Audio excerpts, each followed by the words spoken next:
मेरे को रिकॉर्डिंग का मैसेज किया, स्क्रीन शेयर है। हाँ मैम। ठीक।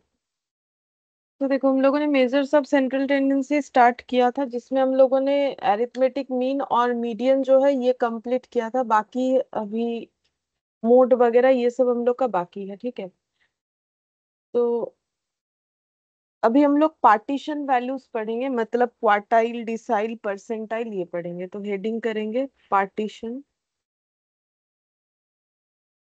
वैल्यूज।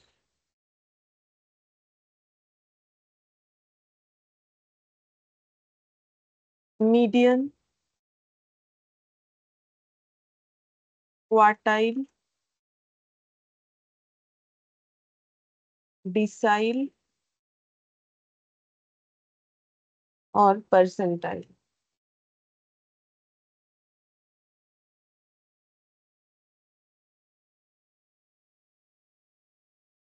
अच्छा, तो पार्टीशन वैल्यू का मतलब क्या है? तो पार्टीशन वैल्यू जो है,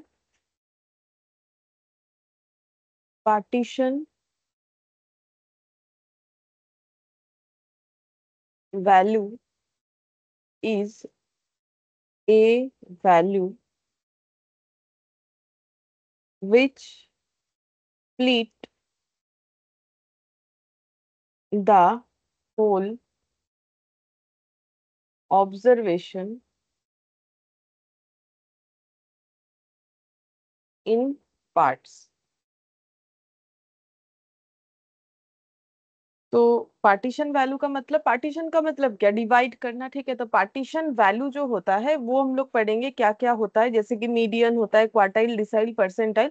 तो बेसिकली अगर पूरे ऑब्जर्वेशंस को हम लोग पार्ट्स में डिवाइड करें तो उसे हम लोग पार्टीशन वैल्यू बोलते हैं। जैसे कि हम यहाँ पर लिख रहे हैं मीडियन। ठीक है, तो मीडियन मतलब मिडिल होता है। मीडियन हम लोग लास्ट क्लास पढ़ चुके थे। ठीक है, तो मीडियन का मतलब मिडिल होता है। तो अगर हम लोग मिडिल वैल्यू निकाल रहे हैं तो एक पूरे ऑब्जर्वेशंस को कितने पार्ट में डिवाइड कर रहे हैं? मान लो ये पूरा एक ऑब्जर्वेशन है, ये एक ऐसे लाइन लगा दिया। ठीक है, ये पूरा एक ऑब्जर्वेशन है, इसको मुझे अगर दो पार्ट्स में डिवाइड करना है तो मुझे क्या करना चाहिए? मिडिल में एक कट लगाना चाहिए। ठीक है, मिडिल में एक कट लगाएंगे तो ये दो पार्ट्स में डिवाइड हो गया।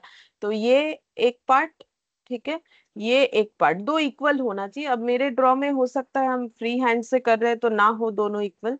तो टू इक्वल पार्ट्स में डिवाइड होने से ये हमारा मीडियन वैल्यू होता है। ठीक है, तो मीडियन वैल्यू कितना होता है, मतलब बेसिकली कितने कट लगाने पड़ेंगे? तो एक। ठीक है, तो मीडियन वैल्यू मेरा क्या होता है? एक ही होता है, एक आंसर होता है। ठीक है, किसी भी ऑब्जर्वेशन को दो पार्ट्स में डिवाइड करने से क्या होता है?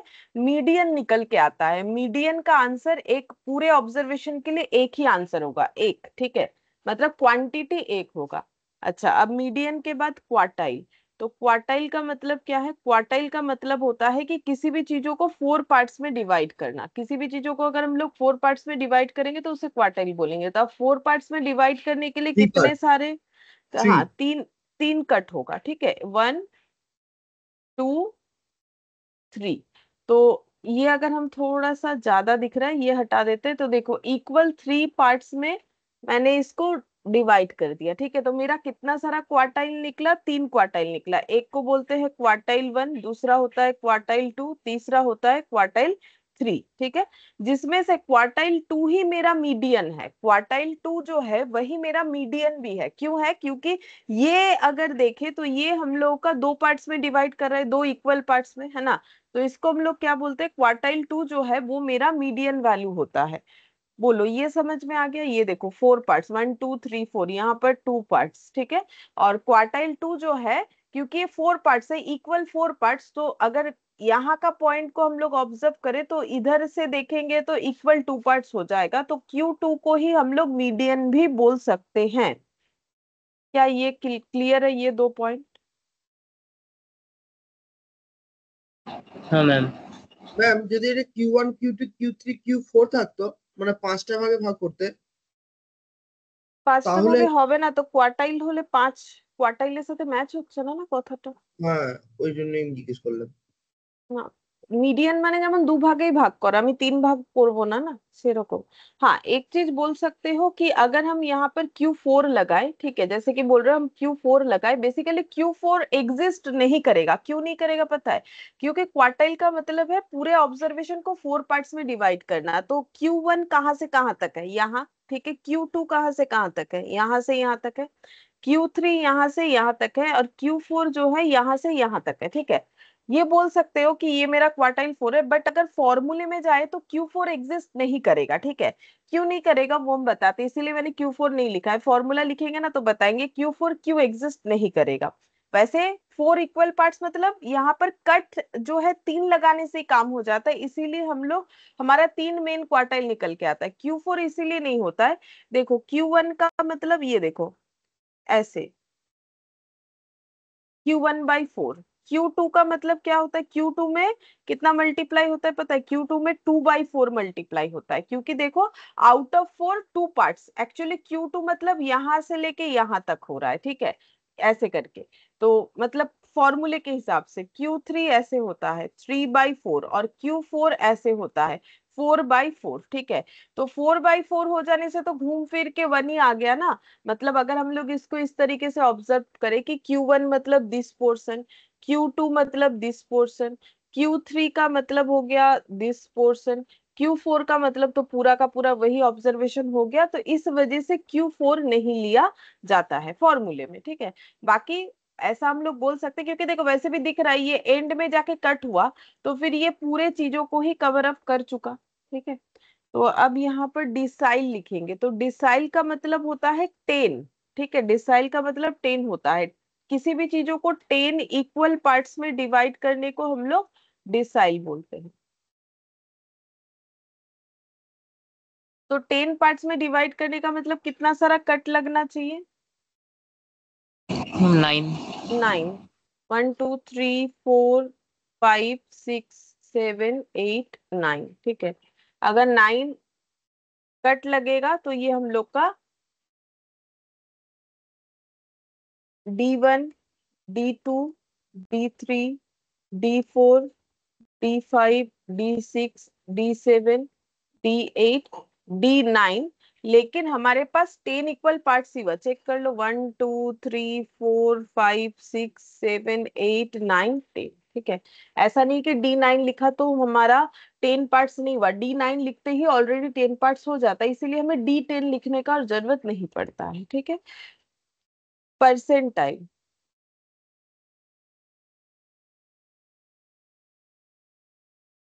परसेंटाइल का मतलब, परसेंट का मतलब 100 होता है, तो 100 इक्वल पार्ट्स। तो 100 पार्ट मतलब कितने सारे कट होने चाहिए? 99। 99। तो dot dot dot dot dot dot करके ऐसे करके हमारा 99 पार्ट्स हो जाएगा। मतलब P1 P2 P3 ऐसे डॉट डॉट डॉट डॉट करके P99 पार्ट्स होना चाहिए। अच्छा, तो ये कंसेप्ट अगर हमें क्लियर है तो अब यहाँ पर एक टेबल बना लेते हैं। Name, number of equal parts, number of partition,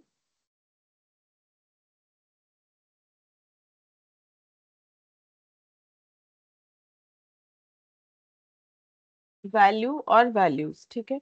तो जैसे कि अगर मीडियन है तो कितना इक्वल पार्ट होगा बोलो? मैम 2। 2 इक्वल पार्ट्स होगा, ठीक है। और क्वार्टाइल है तो कितना इक्वल पार्ट्स होगा? क्वार्टर मतलब 4। 4। डिसाइल है तो?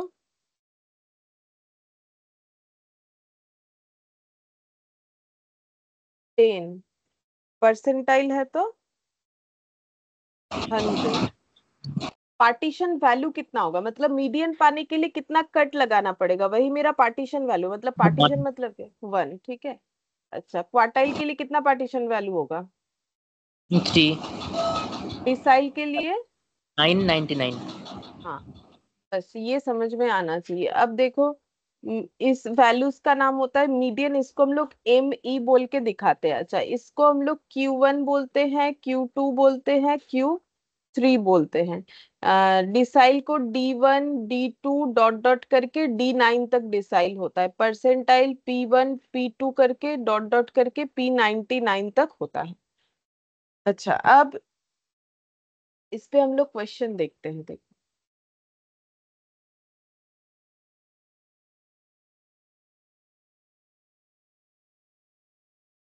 ये सब हो गया था हम लोग का।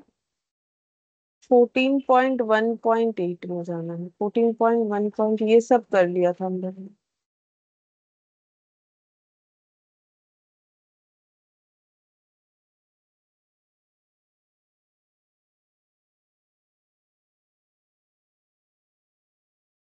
ये वाला बोल रहा है following are the wages of the labourer, तो ये वेजेस है। ठीक है, 82, 56, 90 ये वाला वेजेस है। हम लोग को D1 D6 P82 ये सब निकालने के लिए बोला है। तो देखो, जो मीडियन का रूल्स था, सारे वही रूल्स इसमें भी अप्लाई होगा। तो जैसे मीडियन निकालने का रूल्स क्या था कि हमें सबसे पहले अरेंज कर लेना पड़ेगा हमारे डेटा को, या तो असेंडिंग या तो डिसेंडिंग ऑर्डर में। ठीक है, तो हम यहाँ पर क्या करते हैं, शॉर्टर टू ग्रेटर ही अरेंज करते हैं नॉर्मली। ठीक है, अगर मीडियन याद आ रहा है तो देख सकते हो। सबसे पहले हमें स्टेप 1 में क्या करना पड़ेगा, अरेंज डेटा, जो भी डेटा गिवन है,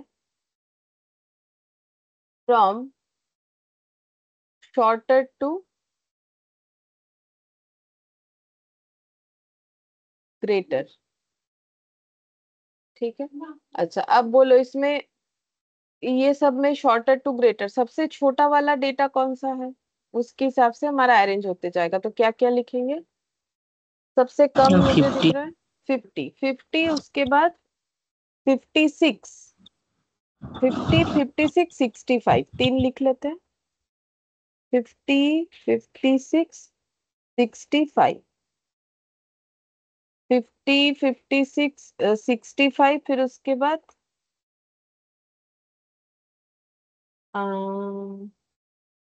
75। दो बार 75 है, फिर 80 है, 82 है, 80 है, 82 है। अच्छा, फिर उसके बाद 80, 82 के बाद 90, 90 के बाद 130, और उसके आगे 120 है। 90, 120, 130, 90, 120, 130। जब हम लोग मीडियन निकालते थे तब भी हम लोग पहले अरेंज करते थे। अब अरेंज करने के बाद हम लोग को क्या क्या निकालने के लिए बोला है, सबसे पहले बोला है क्वार्टाइल वन निकालो। तो क्वार्टाइल वन का क्या फॉर्मूला होता है, जैसे मीडियन का फॉर्मूला क्या था, n+1 डिवाइडेड बाई 2 था। ठीक है, तो यहाँ पर क्या हो जाएगा, n+1 divided by fourth term. 1 into first quartile है इसलिए 1 इंटू, अगर सेकंड क्वार्टाइल होगा तो 2 इंटू हो जाएगा। ठीक है, हम आगे जाके फॉर्मूला जो है पूरा लिस्ट डाउन करवा देंगे। अभी ये स्टार्ट कर दिया तो हम यहाँ पर फॉर्मूला बता के करवा दे रहे हैं। ठीक है, तो क्वार्टाइल वन ऐसे होगा। तो एन मतलब होता है हाउ मेनी नंबर्स, तो ये एन का मतलब था हाउ मेनी नंबर्स। बोलो कितने सारे नंबर्स है यहाँ पर काउंट करके।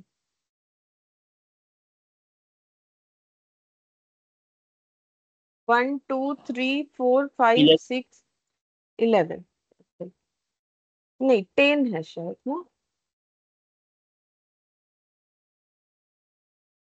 मैम 10। মানে যোগ করে বলছিলেন। मैम 10 है। हाँ, तो फिर ये कितना हो जाएगा, इतना नंबर टर्म। तो 11/4 कितना होता है,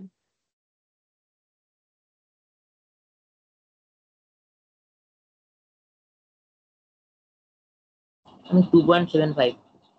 2.7 फिफ्थ टर्म। इसका मतलब ये आंसर नहीं है। सेकेंड एंड 0.7 फिफ्थ टर्म जो है वो मेरा जो है क्वार्टाइल वन होगा।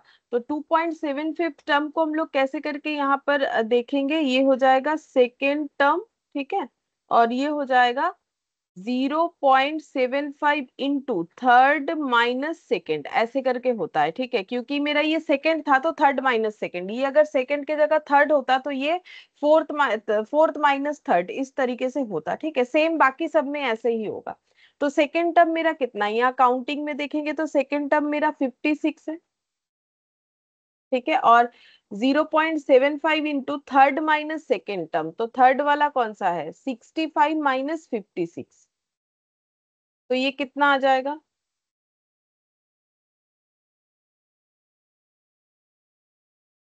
9।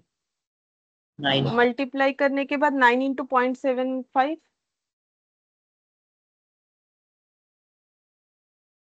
6.75 6.75, ठीक है, 6.75, ठीक है। तो 2.75 टर्म को हम लोग कैसे लिखेंगे, ऐसे, second term plus 0.75 into third minus second. अब ये सब वैल्यू हम लोग निकाल चुके, 56 प्लस 6.75, तो टोटल करके देख लो कितना होगा, 62.75 होगा, ठीक है। तो ऐसे करके निकलेगा 62.75, एक बार चेक करते, 62.75। सेम तरीके से डिसाइल भी निकलेगा, D6 निकालने के लिए बोला है, तो D6 कैसे निकालेंगे, तो D6 का फॉर्मूला कैसे लिखोगे, ये फॉर्मूले को समझ के बताओ। जैसे ये क्वार्टाइल 1 था, तो 1 इंटू एन प्लस 1/4, ठीक है। तो यहाँ पर डिसाइल 6 है, तो क्या लिखेंगे, 6 इंटू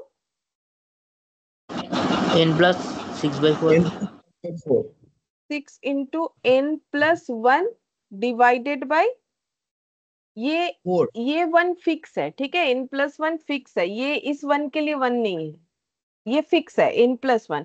बस ये देखो कि ये 4 पार्ट्स में डिवाइड होता है, डिवाइडेड बाई 4, ये 10 पार्ट्स में डिवाइड होता है, तो डिवाइडेड बाई 10 इंटू इतना नंबर टर्म, ठीक है।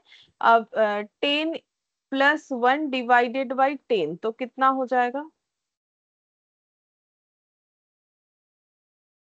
11। 11/10 হ্যাঁ, কত হচ্ছে,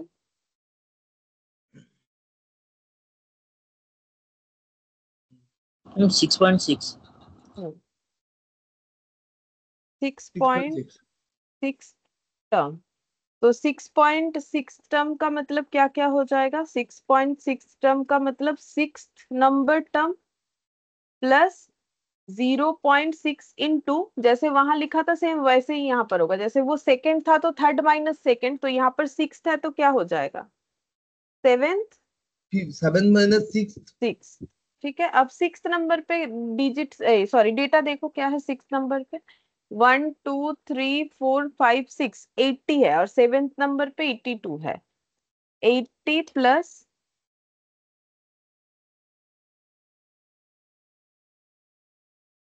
0.5 0.6 6, हाँ,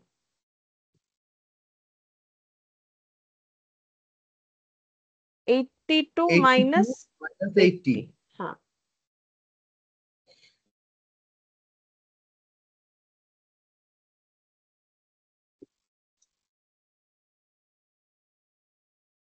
81.2।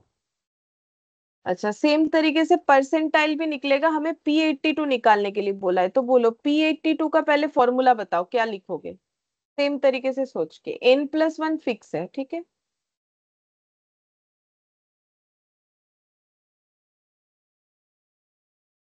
Ma'am 82 hmm, into n plus 1 by 100 ma'am 100, 100 हाँ, ठीक है, तो 100, 10 पार्ट्स में डिवाइड 10, 4 पार्ट्स में डिवाइड 4, 2 पार्ट्स में डिवाइड 2, 100 पार्ट्स में डिवाइड 100, तो 82 into 10 plus 1 divided by 100 term, ये पूरा पूरा कैलकुलेटर में निकालो, इतना बार लिखने का क्या जरूरत है, तो 11 इंटू 82 डिवाइडेड बाई 100, 9.02। अब 9.02 का मतलब क्या लिखोगे, निकाल के बताओ,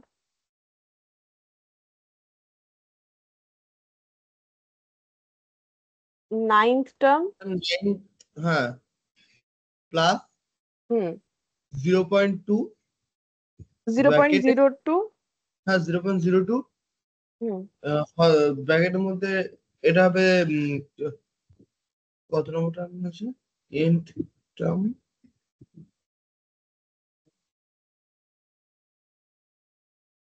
बोलो कितना माइनस कितना लिखना चाहिए, এখানে তো ম্যাম হবে অ্যাকচুয়ালি 101 নম্বর 11 নম্বর টার্ম মাইনাস 10 নম্বর টার্ম।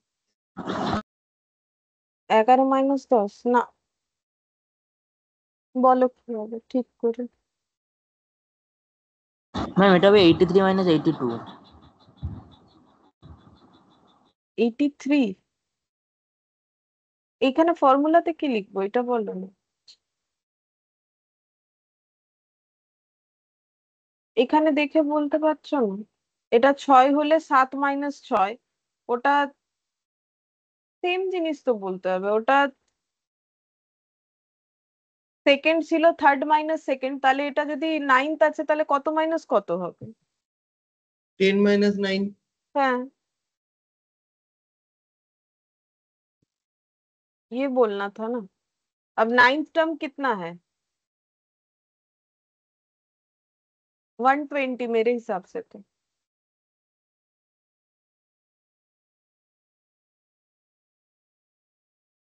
नाइन्थ टर्म तुम लोग काउंट करोगे तो काउंट करने से ही तो पता चलेगा। 1 2 3 4 5 6 7 8 9, जैसे मीडियन किया था वैसे ही तो है। नाइन्थ टर्म 120 और टेंथ टर्म कितना है? 130।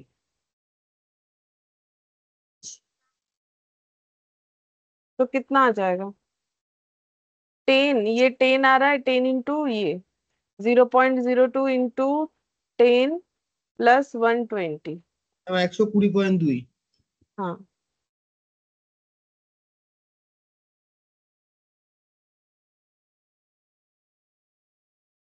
81.2 120.2।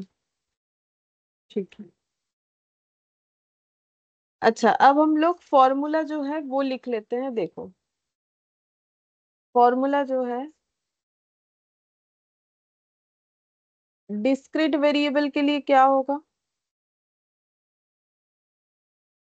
और ग्रुप फ्रीक्वेंसी के लिए क्या होगा? डिस्क्रीट का मीडियन, मीडियन कैसे होता है? n+1 डिवाइडेड बाई 2 होगा, ठीक है। क्वार्टाइल, क्वार्टाइल का तो चार मतलब 3 है, ये देखो Q1 Q2 Q3, ठीक है। Q4 होगा नहीं, फिर भी हम लिख के दिखा देते क्यों नहीं होगा। जो हम बोल रहे थे फॉर्मूला लिखेंगे तो पता चल जाएगा। तो Q1 क्या होगा? 1 इंटू n+1 डिवाइडेड बाई 4, ठीक है। Q2 फिर क्या हो जाएगा बोलो?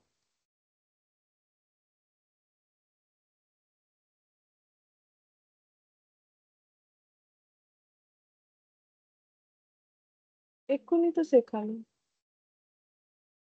हम 2 into hmm n+1 hmm by 10। 10 quartile 10 10 क्या नाम होगा? না 2 4।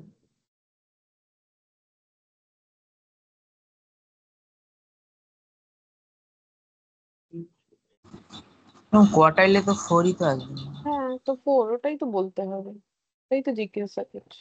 Q3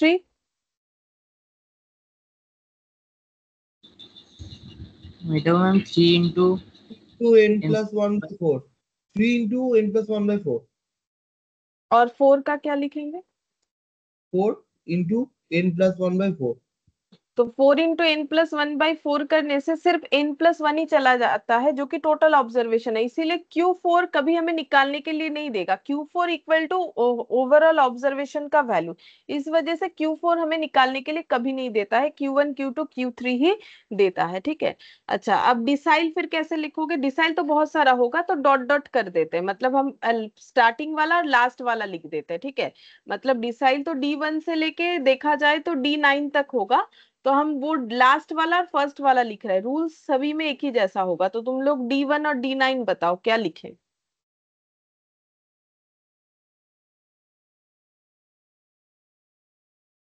अच्छा, मीडियन में कुछ मल्टीप्लाई क्यों नहीं किया? अगर ऐसा दिमाग में लग रहा है क्योंकि वो तो एक ही डेटा आएगा ना, तो उसमें 1 ही मल्टीप्लाई होने वाला है। बोलो D1 क्या लिखोगे? अभी तक कंसेप्ट नहीं समझ में आया कि यहाँ पर 1 है, 2 है, 3 उस हिसाब से। 1 हाँ बोलो बोलो।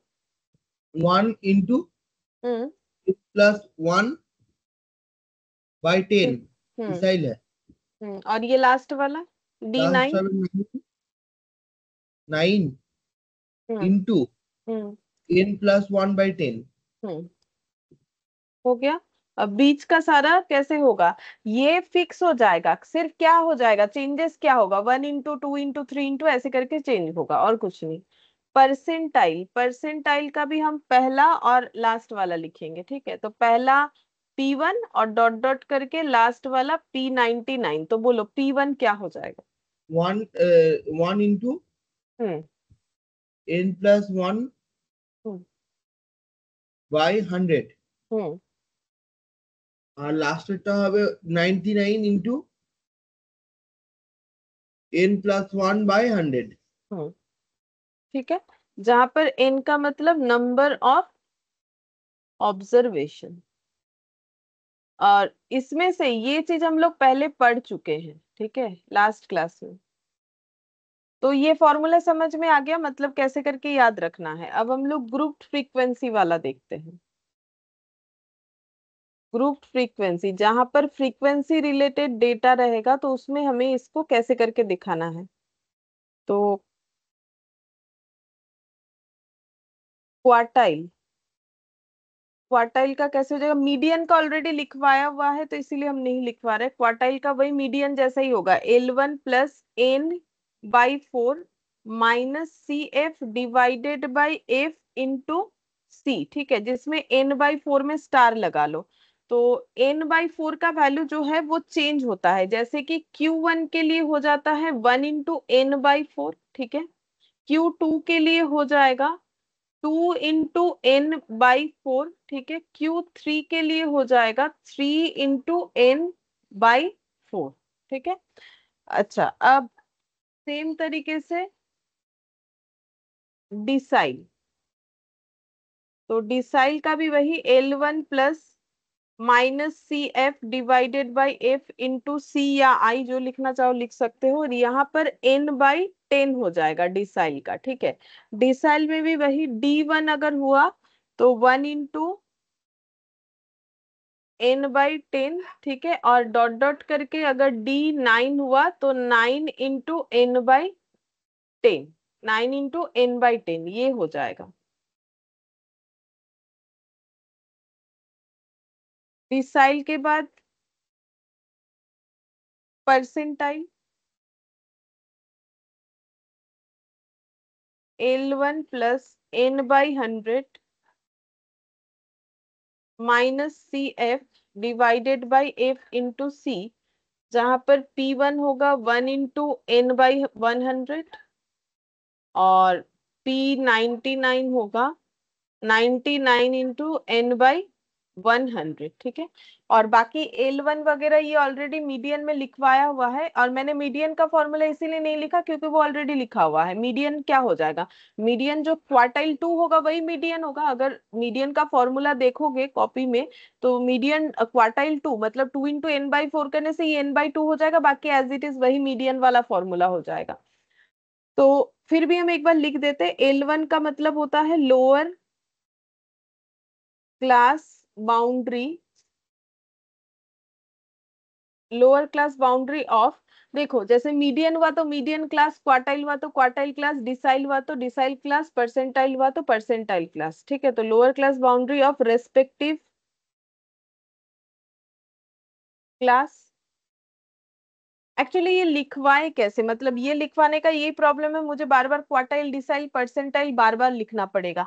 तो मीडियन का जो लिखा हुआ था ना वही होगा। तो मीडियन का क्या लिखा हुआ था, lower class boundary of median class, ठीक है। तो यहाँ पर देखो ये जो है ना, ये यहाँ पर मीडियन भी हो सकता है, हम ऐसे स्लैश दे देते हैं। या क्वार्टाइल निकालोगे तो क्वार्टाइल हो सकता है, डिसाइल निकालोगे तो डिसाइल हो सकता है, परसेंटाइल निकालोगे तो परसेंटाइल हो सकता है। L1 का मतलब lower class boundary of the median निकाला तो मीडियन क्लास, क्वार्टाइल तो क्वार्टाइल, डिसाइल तो डिसाइल, परसेंटाइल तो परसेंटाइल। CF का मतलब होता है cumulative frequency, cumulative frequency of the class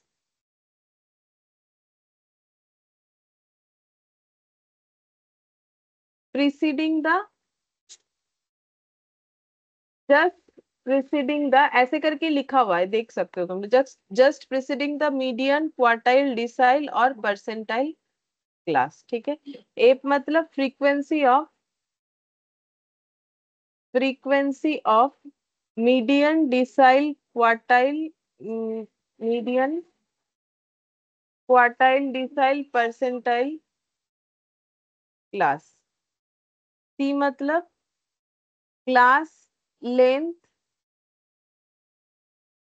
of median quartile decile और परसेंटाइल क्लास, ठीक है। तो मैंने इसे शॉर्ट में लिख दिया क्योंकि इतना बार लिखना तो बहुत मुश्किल है ना, इतना बार लिखना पॉसिबल नहीं है। तो ये होगा, और ये सेम चीज मैंने मीडियन में लिखवा रखा था, ठीक है। तो ये फॉर्मूला इस तरीके से बनेगा। अब देखते हैं हम लोग क्या क्वेश्चन है हम लोग का।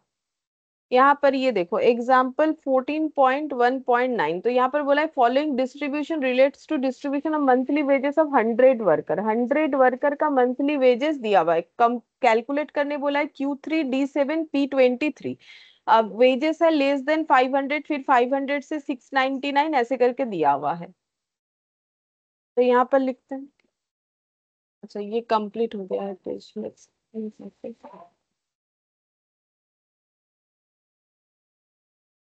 14.1.9 क्लास इंटरवल।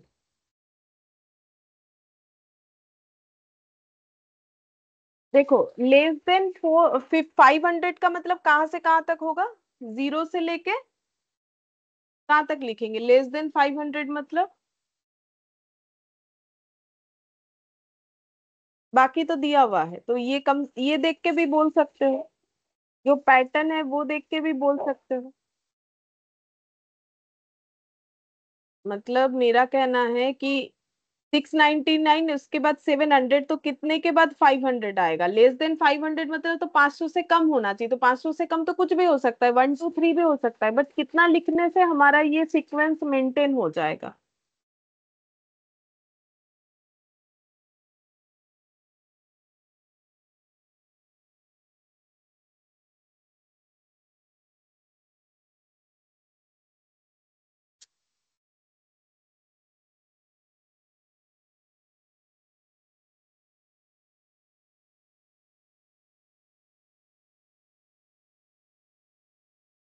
मोर देन 1500, ये वाला मोर देन 1500 है। ये बोलो कितना लिखे कि ये सीक्वेंस जैसे है वो मेंटेन हो जाएगा।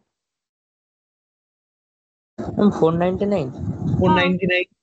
499 होगा ना, तभी जाके 499 500। तो ये बोला है कि मोर देन 1500, तो इसको कितना लिखेंगे?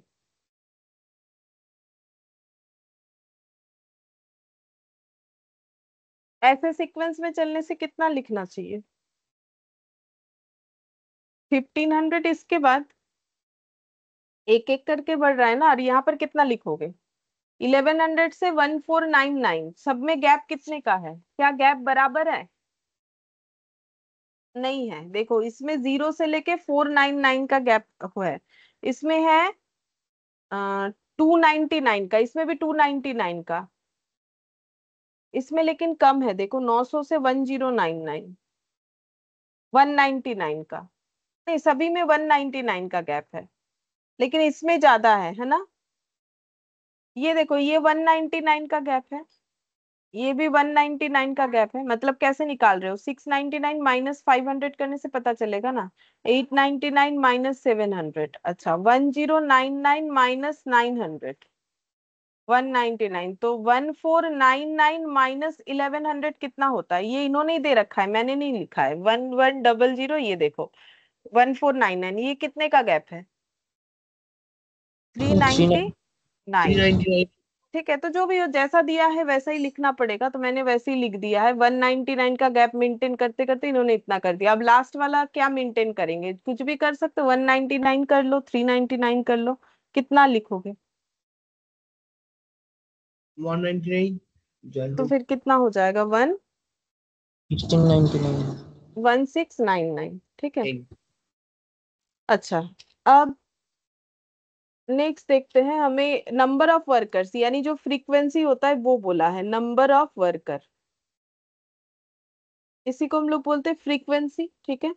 तो 52329, 52329 27, 10 और 6 ऐसे दिया हुआ है, ठीक है। इसका मतलब ये हो गया कि इस रेंज में 5 वर्कर पढ़ रहे हैं, इस रेंज में 23, इस रेंज में 29, तो हाँ कितने सारे नंबर ऑफ वर्कर्स है, तो ये हम लोग फ्रीक्वेंसी बोलते हैं।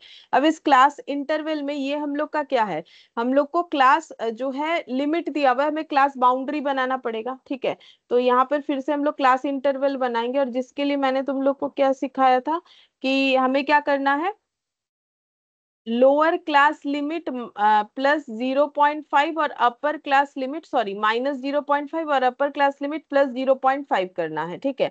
मतलब 0.5 नहीं, एक्चुअली d/2 मेरा सब लिखवाया हुआ है, अगर तुम लोग देखोगे तो याद आएगा, शायद भूल चुके हो, तो d/2 और d/2, ठीक है। और d कैसे निकलेगा, कोई भी क्लास इंटरवल ले लो और जस्ट उसके प्रीवियस वाला क्लास इंटरवल लेना है, लेकिन कोई भी क्लास इंटरवल कौन सा वाला लेना है, लोअर लोअर क्लास इंटरवल। जैसे अगर हम लोग ये ले लेते हैं, ठीक है, इसमें ये लोअर है, तो lower class interval of A class limit just preceding वाले क्लास इंटरवल का अपर क्लास लिमिट लेना है, ठीक है। ये अपर क्लास लिमिट है, हर हर एक क्लास लिमिट का ये इधर वाला लोअर होता है, देखो हमेशा इधर वाला लो वैल्यू इधर वाला हाई वैल्यू होता है, तो 1 आएगा, तो 1/2 d/2 मतलब 1/2 0.5 होता है, तो 0.5 ऐड और 0.5 लेस होता है, ठीक है। तो आप 0.5 ऐड और लेस करके बता दो कितना कितना आएगा, तो 0.5 में 0.5 लेस होने से कितना आ जाएगा, -0.5 आएगा, ठीक है, ये वाला। और ये आ जाएगा 499.5, ये हो जाएगा 500 का 499.5, ये हो जाएगा 699.5, 699.5 699.5। 899.5 899.5 1099.5 1099.5 1499.5 1499.5 1699.5। ठीक है, अब निकालना है हमें ये पार्टीशन वैल्यू Q3, D7 और P23, तो हम लोग को CF यानी क्यूमुलेटिव फ्रीक्वेंसी बनाना चाहिए। क्यूमुलेटिव फ्रीक्वेंसी हम लोग बेसिक क्लास में पढ़े थे, दो तरीके का होता है, लेस देन और ग्रेटर देन, ठीक है। तो हम लोग नॉर्मली जैसे है कि जो लेस देन वाला है वही करेंगे, तो 5 पहला 5 हो जाएगा, फिर 5 में 23 ऐड हो जाएगा तो कितना हो जाएगा 28, फिर 28 में 29 ऐड हो जाएगा तो कितना हो जाएगा 57, 57 में 27 ऐड हो जाएगा तो कितना हो जाएगा 84, 84 में 10 ऐड हो जाएगा तो कितना हो जाएगा 94, 94 में 6 ऐड हो जाएगा तो कितना हो जाएगा 100। इसी को हम लोग कैपिटल N बोलते हैं, या फिर हम लोग टोटल ऑफ F बोलते हैं, ठीक है। अब हम लोग को क्या निकालना है, अब हम लोग को एक एक करके Q3, ये देखो हम लोग को Q3 सबसे पहले Q3 निकालेंगे, तो Q3 कैसे निकालेंगे, तो Q3 ऐसे हो जाएगा। Q3 का फॉर्मूला देख लो, देखो मुझे तो याद है, L1 फिक्स्ड है, कुछ भी निकालो। अब n/4 होगा यहाँ पर, क्योंकि थर्ड क्वार्टाइल है तो इंटू 3 हो जाएगा, -CF divided by F into C भी लिख सकते हो, I भी लिख सकते हो, जो लिखना चाहो लिख सकते हो, ठीक है। अब सबसे पहले हम लोग को क्या निकालना होता है, 3 इंटू n/4 का वैल्यू निकालना होता है, तो चेक करो कि 3 इंटू n/4 कितना होगा, ये सबसे पहले निकालना पड़ेगा। n कितना है, ये 100 टोटल ऑफ फ्रीक्वेंसी, तो 100/4 इंटू 3 कितना हो जाएगा 25 इंटू 3 75। 75। अब 75 को मुझे फाइंड आउट करना है कि 75 कहाँ लाई करेगा, कहाँ फाइंड आउट करना होता है क्यूमुलेटिव फ्रीक्वेंसी में, ठीक है। तो ये 5 का मतलब है कि यहाँ पर जो वैल्यू है वो 0 से लेके 5 तक है, 28 का मतलब 0 से लेके 28, 57 का मतलब 0 से लेके 57, तो अब मुझे ये बोलो कि 75 कहाँ लाई कर रहा होगा। 27 से लेके 84 के बीच में भी লাই করা होगा। 10 से लेके 94 এর মধ্যে হবে, আবার 6 থেকে 100 মধ্যে হবে। नहीं, जो लेटेस्ट होता है वो लेना पड़ता है, वैसे तो सभी में हो जाएगा ये नीचे जितना जाओगे, लेकिन जो लेटेस्ट है वो लेना पड़ता है, जो सबसे 27 থেকে पहले आया, 27 जैसे থেকে मीडियन 74। था ना वैसे ही होगा ना, जैसे मीडियन पढ़े हो वैसे ही बोलना चाहिए। अच्छा ठीक है, देखो भूल गए हो, तो ये n/4 जो है ये मेरा 75, 75 कहाँ पर सबसे पहले आ रहा है, ये 84 वाले में, तो फिर ये 74 मेरा हो जाएगा, इसको हम लोग बोलेंगे ये मेरा हो गया क्वार्टाइल क्लास, तो ये लेके तो कोई फायदा नहीं, क्योंकि ये तो हमारे किसी काम का नहीं रहा ये। इसको हम लोग बोलेंगे क्वार्टाइल क्लास। ठीक है, ये हम लोग का क्वार्टाइल क्लास हो गया। अच्छा, अब फॉर्मूला देखो, L1 का मतलब lower class limit of the quartile class. तो ये क्वार्टाइल क्लास है, इसमें लोअर क्लास लिमिट कौन सा है? ये और ये दोनों में लोअर क्लास लिमिट कौन सा है? ম্যাম এক্ষুনি ওটা তো হচ্ছে বললাম লোয়ার আপার, এখানে দেখেই তো 895 বোঝা যাচ্ছে। কত? 899.5। और एफ का मतलब है फ्रीक्वेंसी ऑफ क्वार्टाइल क्लास। तो क्वार्टाइल क्लास, ये जो पीले वाले कलर से बॉर्डर किया हुआ है, इसमें फ्रीक्वेंसी कौन सा है क्वार्टाइल क्लास का? इस क्लास का फ्रीक्वेंसी कौन सा है? 27। 57। 27।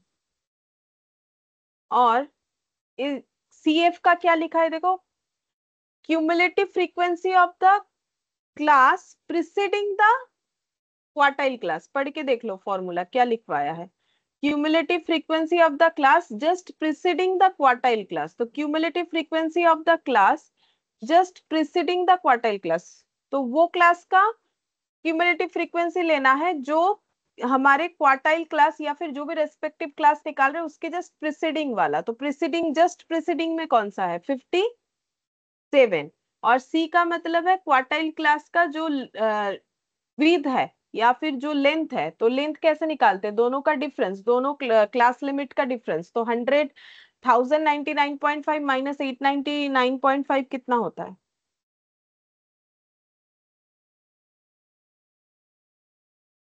सब भूल गए। ये दोनों का डिफरेंस क्या होगा? 99। 99 200 হচ্ছে আমার হিসেবে। 1099.5 এর সাথে 899.5 মাইনাস করলে 200 হয়।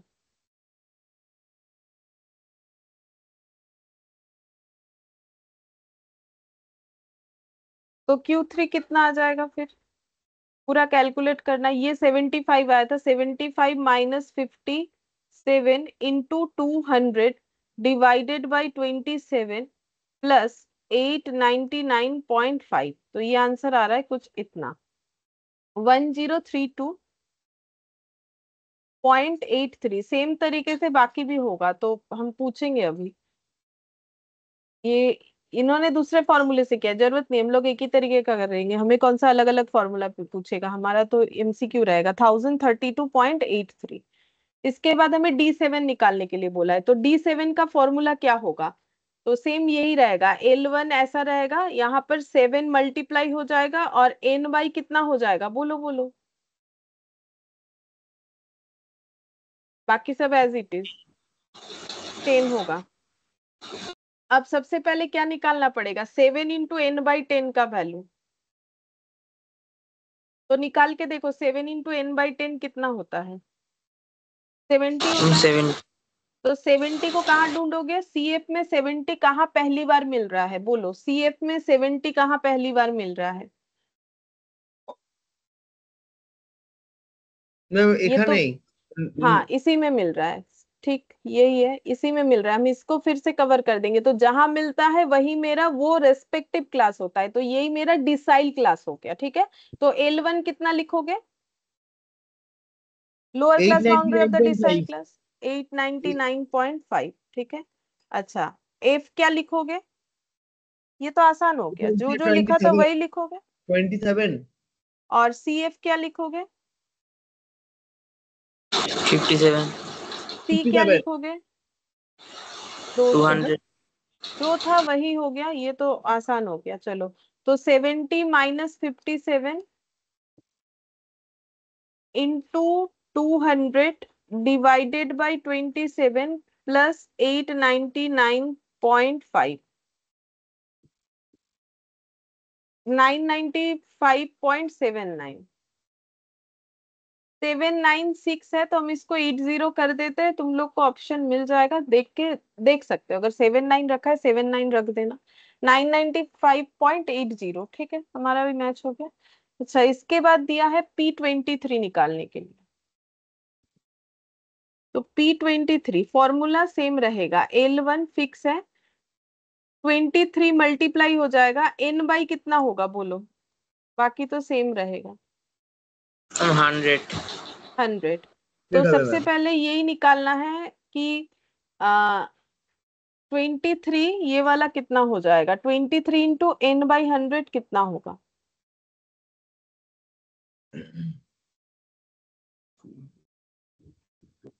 100/100, तो 23 इंटू n/100 कितना होता है? 23 होता है। तो 23 कहाँ लाई कर रहा होगा? तो सेकेंड डेटा हाँ, ये वाले में लाई कर रहा है। ठीक है, तो अब इस केस में L1 कितना हो जाएगा? 499.5। 499.5। अच्छा, ठीक है। और F कितना हो जाएगा? Frequency of the percentile class. 23। 23। अच्छा, ये ना गलती से 100 लिख दिया मैंने, ये C होगा, मैंने गलती से लिखा है। अच्छा, CF क्या हो जाएगा? जो क्लास का क्यूमुलेटिव फ्रीक्वेंसी जस्ट उसके प्रीसीडिंग वाला, यानी 5। 5। और C मतलब वो दोनों क्लास लिमिट का गैप, क्लास बाउंड्रीज का। बोलो क्या हो जाएगा? 69। 499 আর এদিকে কত হয়েছে? 699 ম্যাম 200। 200 हो जाएगा। अब कैलकुलेट कर लो। तो 23 माइनस 5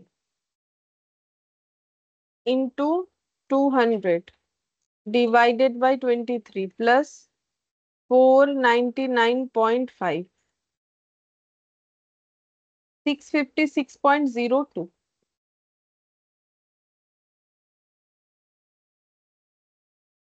656.02। ठीक है, ऐसे करके सब निकल जाएगा। और मीडियन का हम लोगों ने सीखा था, सेम इसी तरीके से सीखा था। ठीक है, तो पार्टीशन वैल्यू कंप्लीट हुआ। अब हम लोग पढ़ेंगे मोड। मोड, मोड का मतलब होता है मोस्ट रिपीटेड नंबर। ठीक है, तो मोड कैन बी 1। बताते हैं क्या लिख रहे हैं। Mode can be more than 1।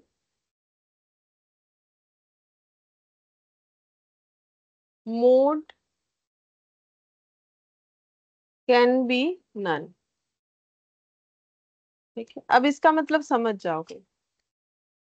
Example देते हैं। डिस्क्रीट, डिस्क्रीट वेरिएबल में एग्जाम्पल लेते हैं। तो हम कुछ ऑब्जर्वेशंस लिख रहे हैं, लाइक 10,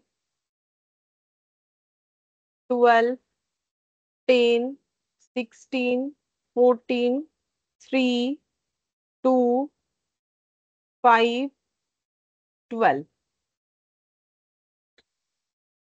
अच्छा, और फिर इधर 2 और इधर भी एक 2 लिख देते हैं। ठीक है। अच्छा, सबसे पहला स्टेप क्या होता है? अगर हमें मोड निकालना है, सबसे पहले हमें स्टेप 1 यहाँ पर लिख देते हैं, अरेंज, अरेंज ऑब्जर्वेशंस। तो ये नीचे जो डेटा दिया है, इसी को तो हम लोग ऑब्जर्वेशन बोलते हैं। Arrange observation from shorter to greater. सबसे पहले हम लोग शॉर्टर टू ग्रेटर अरेंज करेंगे। ठीक है, फिर स्टेप 2 में क्या हो जाएगा? फाइंड मोस्ट रिपीटेड नंबर, जो कि हम लोग जस्ट विजुअलाइज करके ही बता सकते हैं। ठीक है, तो सबसे पहले इस गिवन डेटा को तुम लोग शॉर्टर टू ग्रेटर अरेंज करो। तो सबसे पहले क्या आ जाएगा शॉर्टर टू ग्रेटर में? सबसे पहले क्या आएगा? सबसे छोटा डेटा है 2, उसके बाद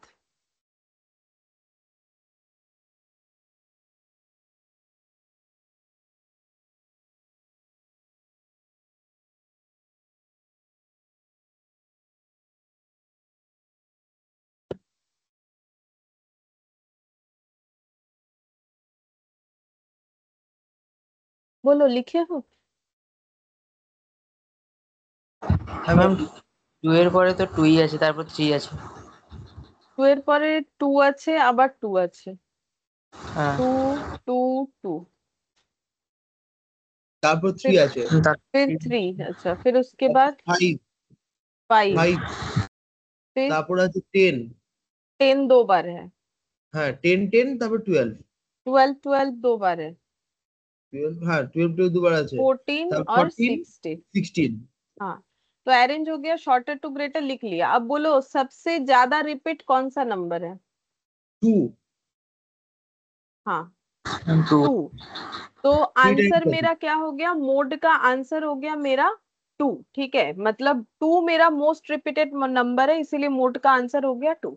अच्छा चलो और एक एग्जांपल लेते हैं, क्योंकि ऊपर वाला पॉइंट भी तो समझना है ना। Mode can B 1, mode can be more than 1। अब देखो फिर से लिख रहे हैं, 2, 10, 12, 10, 16, 14, 3, 2, 5, 12, 2, 10। ठीक है, सेम दे दिया है, बस पीछे एक 10 लगा दिया है। तो अगर हम लोग फिर इसको अरेंज करेंगे शॉर्टर टू ग्रेटर, तो क्या लिखेंगे? ज्यादा कुछ मैंने चेंज नहीं किया है ताकि आसानी से हो जाए, तो बोलो क्या लिखेंगे? टू टू टू 3 বার আছে, 3, 5। তারপর 3 আছে, 5 আছে, 10 আছে 2 বার 10 3 বার, 3 बार हो जाएगा। 12 আছে 2 বার, 14 আছে আর 16 আছে। बाकी सब एज इट इज है। तो अब बोलो स्टेप 2 में मोस्ट रिपीटेड नंबर क्या है? मैम 2 और 10।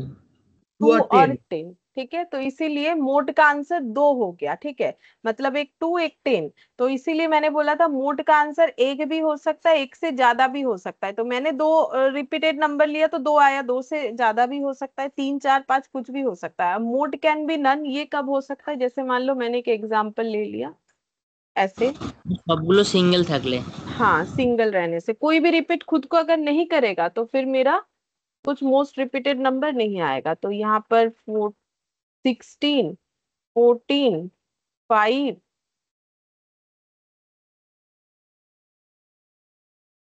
बस, तो अब इसको अगर अरेंज करोगे,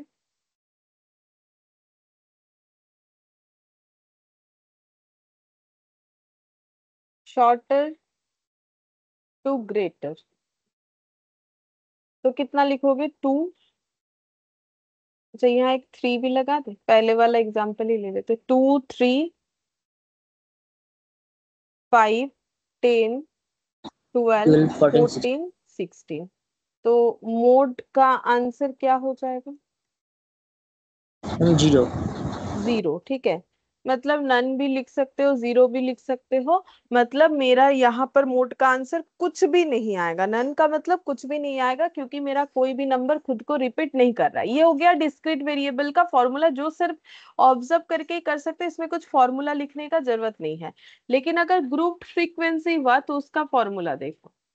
ग्रुप फ्रीक्वेंसी मतलब जब मेरा क्लास इंटरवल विथ फ्रीक्वेंसी रहता है। तो ये सब हम लोग लेकिन बेसिक में पढ़े हैं, बेसिक ऑफ स्टैटिस्टिक्स में। ग्रुप फ्रीक्वेंसी, तो ग्रुप फ्रीक्वेंसी में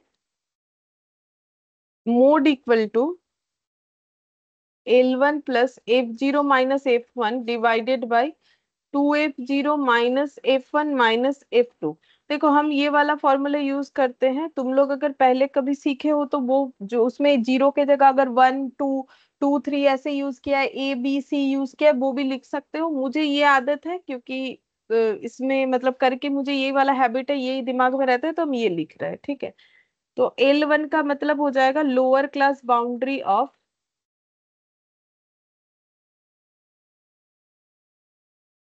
मॉडल क्लास।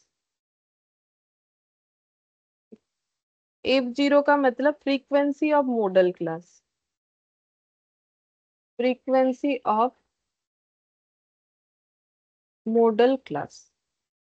F1 का मतलब है frequency of the class preceding the model class.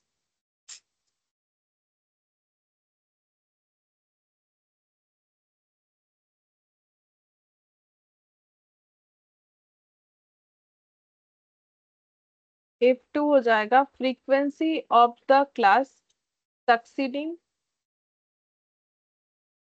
इसके आगे ना एक जस्ट वर्ड जोड़ लो, जस्ट मतलब जस्ट उसके आगे वाला। प्रीसीडिंग मतलब ऐसा नहीं कि दो तीन आगे, just just succeeding the model class. और सी का मतलब हो जाएगा क्लास विद या लेंथ, जो भी बोलो, class length of model class. ठीक है, अब इस फॉर्मूले का एप्लीकेशन करते हैं। एक क्वेश्चन में ये वाला करते हैं। यहाँ पर हमें दे ही दिया है, हमें बोला है ये डेटा दिया हुआ है, इससे निकालने के लिए 350 से 369 ये दे दिया है। तो पहले हम लोग एक काम करेंगे, इसको ये देखो, इसका क्लास लिमिट्स है। क्लास लिमिट मतलब तुम लोगों ने पढ़ा था ना, म्यूचुअली एक्सक्लूसिव इंक्लूसिव। तो अगर हमारा ऐसा होता है तो हम लोग क्या करते हैं, ओवरलैपिंग नॉन ओवरलैपिंग। जैसे ये नॉन ओवरलैपिंग है तो हम लोग सारे डेटा को ओवरलैपिंग करके ही कैलकुलेशन करना ठीक रहता है, तो हम लोग इसको ओवरलैपिंग बनाएंगे। तो वही डी वाला कंसेप्ट आ जाएगा। तो 350 टू 369 को क्या लिखोगे, डी डी/2 एडलेस करके क्या लिखोगे? क्लास बाउंड्री बनाना पड़ेगा ना, क्लास लिमिट को। আপনার ক্লাস বাউন্ডারি হবে 0.5 প্লাস মাইনাস হবে हाँ तो कितना आएगा? पहला आ जाएगा 350 जो है ये हो जाएगा 349.5 369.5। फिर 369 से 389, 389 409, ये लास्ट वाला लिख लेते हैं।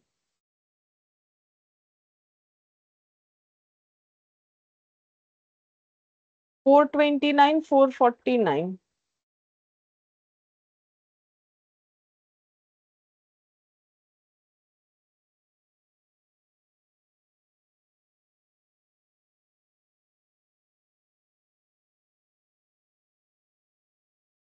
ये सब माइनस करने से इधर का जो वैल्यू है ना वही आ जाएगा, तुम लोग देख सकते हो। 0.5 माइनस करोगे।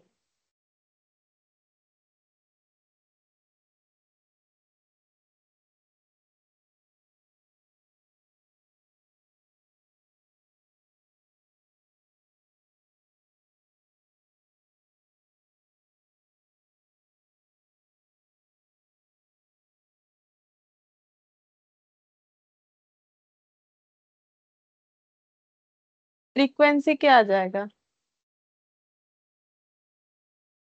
लिखो फ्रीक्वेंसी। 23,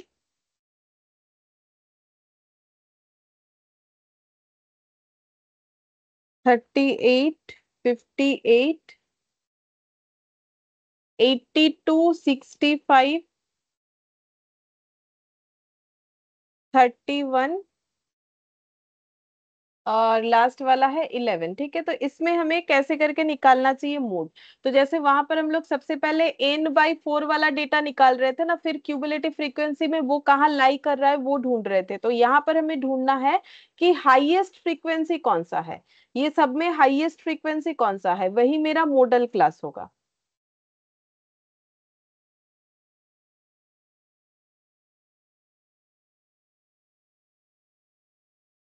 इसमें से हाईएस्ट वैल्यू नहीं बता सकते हो? 23, 38, 58 এর মধ্যে কোনটা সব থেকে বেশি সেটা বলতে পারবে না? The 82। तो 82 हाईएस्ट फ्रीक्वेंसी तो वही हुआ ना, तो ये वाला 82। तो ये ही मेरा मॉडल क्लास हो जाएगा। अब बाकी फॉर्मूला तो लोअर क्लास बाउंड्री L1 का मतलब वही है जो वहां भी होता था, lower class boundary of the model class. बोलो कितना होगा? मैम 409.5 प्लस प्लस सी का मतलब ये दोनों का डिफरेंस है ना, दोनों मॉडल क्लास का जो बाउंड्री है उसका डिफरेंस, उसी को तो क्लास विद बोलते हैं। तो 409.5 429.5 का डिफरेंस 20। 20। F0 पढ़ के देख लो, फ्रीक्वेंसी ऑफ मॉडल क्लास। तो बोलो मॉडल क्लास का फ्रीक्वेंसी कितना है? 82। अच्छा, F1 का मतलब frequency of the class just preceding the model class. Preceding ये वाला है, जस्ट प्रिसीडिंग वाला फ्रीक्वेंसी कितना हो जाएगा? 58। और 2F0, F0 तो ऑलरेडी निकाल चुके, तो 2 × 82 माइनस F1 भी निकाल चुके 58। और F2 है सक्सीडिंग, मॉडल क्लास का सक्सीडिंग मतलब उसके बाद वाला, प्रिसीडिंग मतलब आगे वाला, तो जस्ट सक्सीडिंग वाला फ्रीक्वेंसी। तो कितना हो जाएगा? 65 65। 65 अब बाकी ये सारे कैलकुलेटर पे निकालना पड़ेगा। 82 माइनस 58 इंटू 20, तो ये हो गया 480। अच्छा, ये कितना हो जाएगा? 409.5 प्लस 480, 2 × 82 माइनस 58 माइनस 65, तो ये हो गया 41। 480/41 प्लस 409.5, 421.2। 0.7 है तो हम 2.1 कर लेते हैं, देखिए।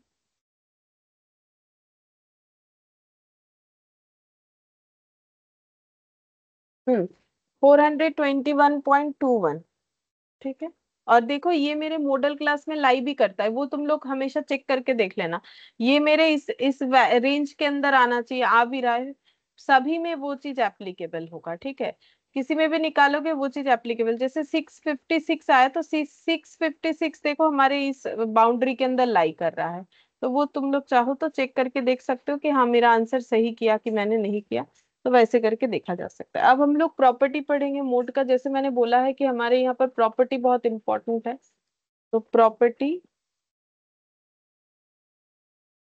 ऑफ मोड, तो प्रॉपर्टी में लिखेंगे both origin and scale change. Origin और स्केल सब बता दिया है मैंने, ठीक है। ये सब कुछ नया नहीं है। Impact mode, if y equal to a plus bx, then mode y equal to a plus b into mode x हो जाएगा, ठीक है। अच्छा, इसका इस पे एक क्वेश्चन करते हैं, ये वाला 14.1.12।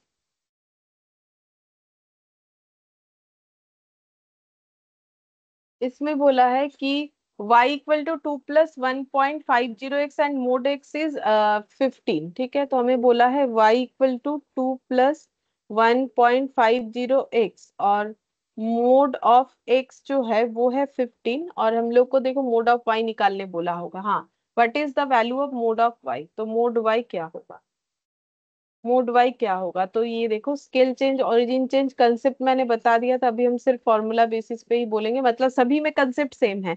जो मीन में बताया, जो मीडियन में बताया, वो ही मोड में भी एप्लीकेबल होगा। ओरिजिन चेंज का मतलब प्लस माइनस, स्केल चेंज का मतलब इनटू डिवाइड, ठीक है। तो यहाँ तो बस हम लोग देख देख के लिखेंगे। तो मोड वाई इक्वल टू होता है a plus b into mode x, ठीक है। तो मोड एक्स तो हमें पता है कितना है, मोड एक्स है 15। ए और बी निकालना पड़ेगा। ए बी कैसे निकालेंगे, तो इक्वेशन चैप्टर तुम लोग पढ़ के आ रहे हो, ठीक है। वैसे भी ये ऑलरेडी पहले बताया हुआ है, y equal to a plus b x हमारा लीनियर इक्वेशन होता है। यहाँ पर है मेरा वाई इक्वल टू 2 + 1.50x, तो उसके हिसाब से कंपेयर करके बताना है कि ए कितना है बी कितना है। बोलो, अगर y equal to a plus b x linear equation होता है तो ये लीनियर इक्वेशन के अकॉर्डिंग ए कितना है बी कितना है, ये बताना चाहिए। स्टैटिस्टिक्स में मैंने पहले ही बता दिया था, इक्वेशन तुम लोग कंप्लीट कर चुके हो। तो ये कंपेयर करना है, कुछ नया चीज है नहीं, और बता भी दे रहे क्या करना है। होती हाँ ये ऑलरेडी कर चुके हैं हम लोग। ए कितना होगा, मैम ए হচ্ছে 2 আর বি হচ্ছে 1.50। हाँ साइन के साथ बोलो, नहीं तो मतलब मुझे नहीं भी बोलोगे तो ठीक है, बट अगर साइन थोड़ा ध्यान रखना है, बाई चांस माइनस हुआ तो फिर गलत ना हो जाए, ठीक है। तो 2 प्लस, अच्छा 1.50 इंटू 15, 1.5 इंटू 15 + 2, तो 24.5 हो जाएगा। तो हम यहाँ पर लिख देते हैं डायरेक्टली 24.5, ठीक है। तो ये हो गया मेरा ये वाला 14.1.12। अब ये 14.11 वाला जो एग्जाम्पल है वो करने के लिए हमें समझना पड़ेगा मीन मीडियन मोड में जो रिलेशनशिप है वो समझना पड़ेगा, ठीक है। तो यहाँ पर लिखेंगे, लिखो empirical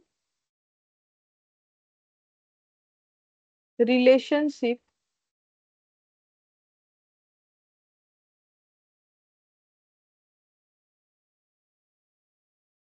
between mean median and mode. Mean median और मोड के बीच में जो एम्पेरिकल रिलेशनशिप है वो क्या है, लिखेंगे इफ मॉडरेटली स्क्यूड, बता देंगे क्या होता है moderately skewed, then mean minus mode equal to p into mean minus median. ये फॉर्मूला हमें याद रखना है। कैसे याद रखोगे? आसान है, देखो इधर भी मीन माइनस मोड, इधर भी मीन माइनस मीडियन, ठीक है। और जिधर मीडियन है उधर 3 मल्टीप्लाई हो जाएगा। इस तरीके से याद रख सकते हो। बाकी देखो कुछ और तरीका भी दिमाग में आता है तो रख सकते हो, जिसको जैसे याद रह जाता है। तो हम तो ऐसे ही याद रखते हैं, मीन से मोड माइनस, मीन से मीडियन माइनस, और जिधर मीडियन है उधर 3 मल्टीप्लाई होगा। अब रहा बात की रिलेशनशिप, तो ये है, बट एम्पेरिकल का मतलब जो होता है कि एक्सपेरिमेंट के साथ जो रिलेशनशिप ढूंढा गया है उसे बोलते हैं एम्पेरिकल रिलेशनशिप, ठीक है। तो ये बता दिया मैंने। और जो स्क्यूड का मतलब, मॉडरेटली स्क्यूड का मतलब होता है, मॉडरेट का मतलब क्या होता है? ना कम ना ज्यादा, मतलब बीच का, एवरेज, ठीक है। तो मॉडरेटली स्क्यू, स्क्यूनेस क्या होता है? देखो स्क्यूनेस एक टॉपिक ही होता है स्टैटिस्टिक्स में, जो तुम लोग का है नहीं, ठीक है। बीकॉम अगर करते हो कॉमर्स में, ठीक है, मैथ्स है, वैसे मैथ्स रहता है, अभी तो ऑप्शंस वैसा कुछ है नहीं, तो वहां पर तुम लोग पढ़ोगे कि क्यूनेस बोल के एक चैप्टर होता है, स्क्यूनेस कर्टोसिस या फिर कुटोसिस भी बोलते हैं, ठीक है। एक चैप्टर होता है वहां पर स्क्यूनेस पढ़ाया जाता है। तो जो भी स्क्यूनेस का मतलब ये है कि अगर हम लोग ये देखो, इसे बोलते हैं मॉडरेटली स्क्यूड। मॉडरेट स्क्यू मतलब ये जो इसका ये जो टेल है ना, ये जो मैंने ऐसे इधर लगाया, इसको टेल मतलब पूंछ बोल सकते हैं ना, माने जेटा के लेज बोले। तो ये देखो, ये जो है, ये मेरा दोनों साइड अगर बराबर होता है, ठीक है, तो हम लोग उसे बोलते हैं मॉडरेटली स्क्यूड। अगर ऐसा होता है बाई चांस, ठीक है, ये मॉडरेटली स्क्यूड नहीं हुआ, ये इधर के तरफ ज्यादा है, इसका जो टेल है ये इधर के तरफ ज्यादा है, या फिर अगर ऐसा हुआ तो हम लोग बोलेंगे इसका टेल इधर के तरफ ज्यादा है, ठीक है।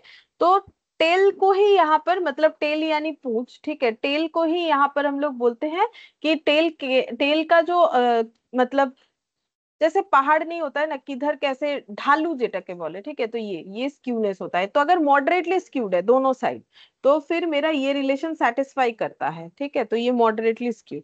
तो ये जस्ट समझने के लिए, और कुछ नहीं। ये भी मॉडरेटली नहीं है, ये भी मॉडरेटली नहीं है, ये एक्सट्रीम राइट है, एक एक्सट्रीम लेफ्ट है, ठीक है। तो हमें तो बस ये फॉर्मूला याद रखने से मतलब है, इससे ज्यादा हमें कुछ नहीं पूछेगा। अच्छा, अब देखो यहाँ पर 14.11 वाला जो क्वेश्चन है, इसको हम लोग करते हैं एग्जाम्पल 14.11। तो इसमें क्या बोला है? इसमें बोला है, since for moderately skewed distribution of marks in statistics for a group of 200 students, the mean mark and median mark were found to be 55.60 and 52.40. What is the modal mark?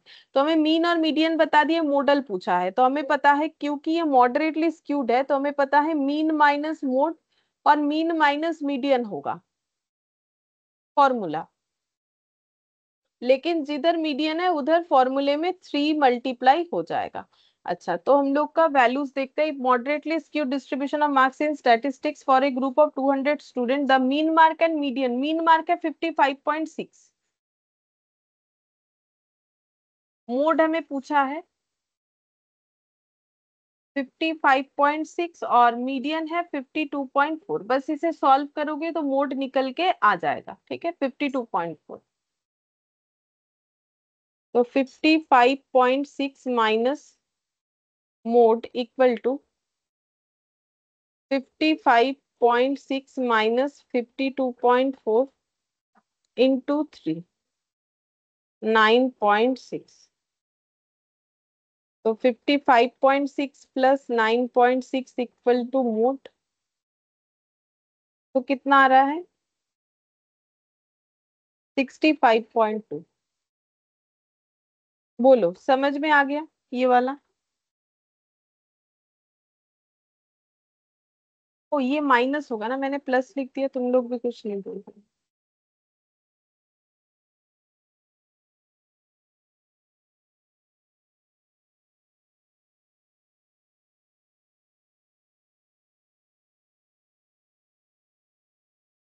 Forty six. बोलो। कुछ नहीं, formula जो है उसमें put करना है, ठीक है। हाँ मैम। अच्छा, अब हम लोग पढ़ेंगे जियोमेट्रिक मीन।